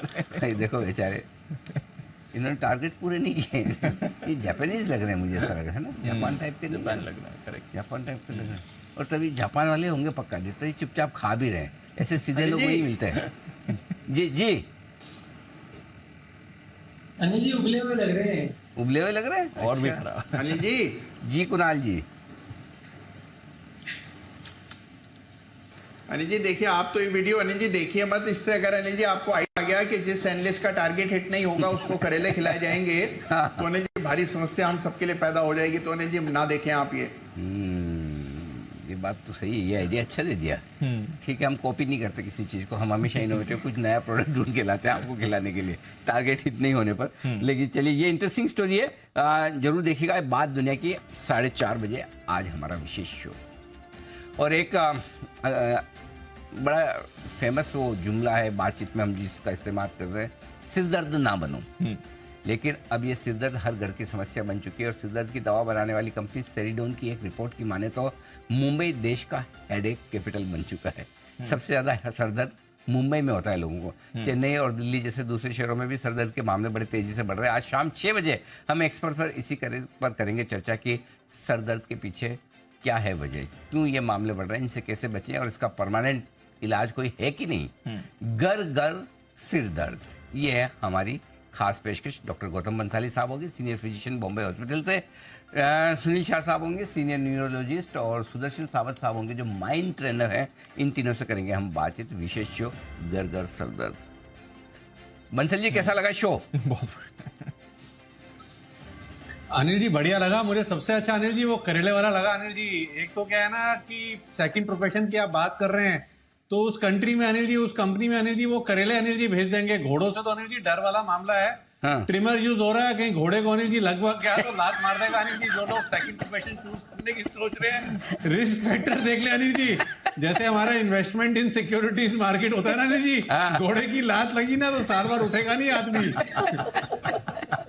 अब जाके इतनी देर बाद वो टॉपिक कहीं जाके खत्म हो चुका, उसके बाद 2 टॉपिक और आ गए। बंसल जी अभी तक वहां अटके हैं। अच्छा बंसल जी ठीक है, आपसे नहीं करवाएंगे, बस न करेले खिलाएंगे आपको न घोड़ों वाला कराएंगे। सरदर्द नहीं हो आपका, इसका भी हम आपके लिए पूरा ख्याल रखेंगे। आज शाम विशेष शो मिस मत करिएगा।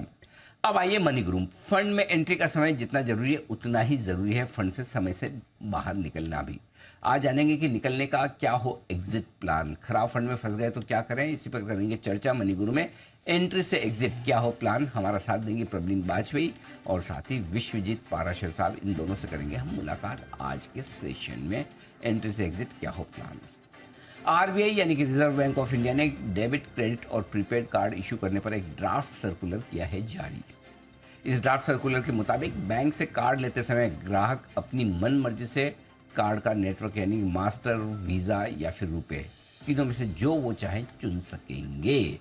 नए नियम 1 अक्टूबर से होंगे लागू। और आज इंडिया 360 डिग्री की कवर स्टोरी में हम इसी पर करेंगे बातचीत की कार्ड के नए नियमों को लेकर ग्राहकों के लिए क्या कुछ बदल सकता है, तो जानिएगा जरूर।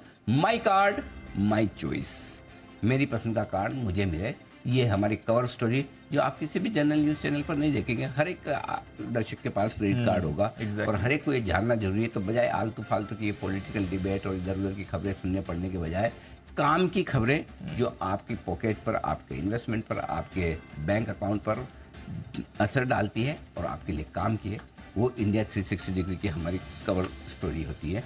जरूर देखिएगा। 19497 19,497 14,000 क्यों आज 2 बार आ गया है सब, क्योंकि 400 की वजह से आ रहा होगा। 19,497, 19,500 से 3 पॉइंट नीचे, ये है आपके लिए हमारा आज का क्लोजिंग। 98 पॉइंट ऊपर। बैंक निफ्टी पर 188 पॉइंट ऊपर क्लोजिंग, 45,339 और 65,785, ये है सेंसेक्स का क्लोजिंग। 339 अंक ऊपर। समाचार समाप्त हुए। विदा लेने का वक्त। कुणाल जी, राकेश जी, सुमित जी, वागले साहब और मेहुल कोठारी साहब का बहुत बहुत धन्यवाद। धन्यवाद जयपुर वाले जैन साहब का, श्रीकांत जी का, जय ठक्कर साहब का और हिमांशु गुप्ता जी का भी बहुत बहुत शुक्रिया आज हमारा साथ देने के लिए।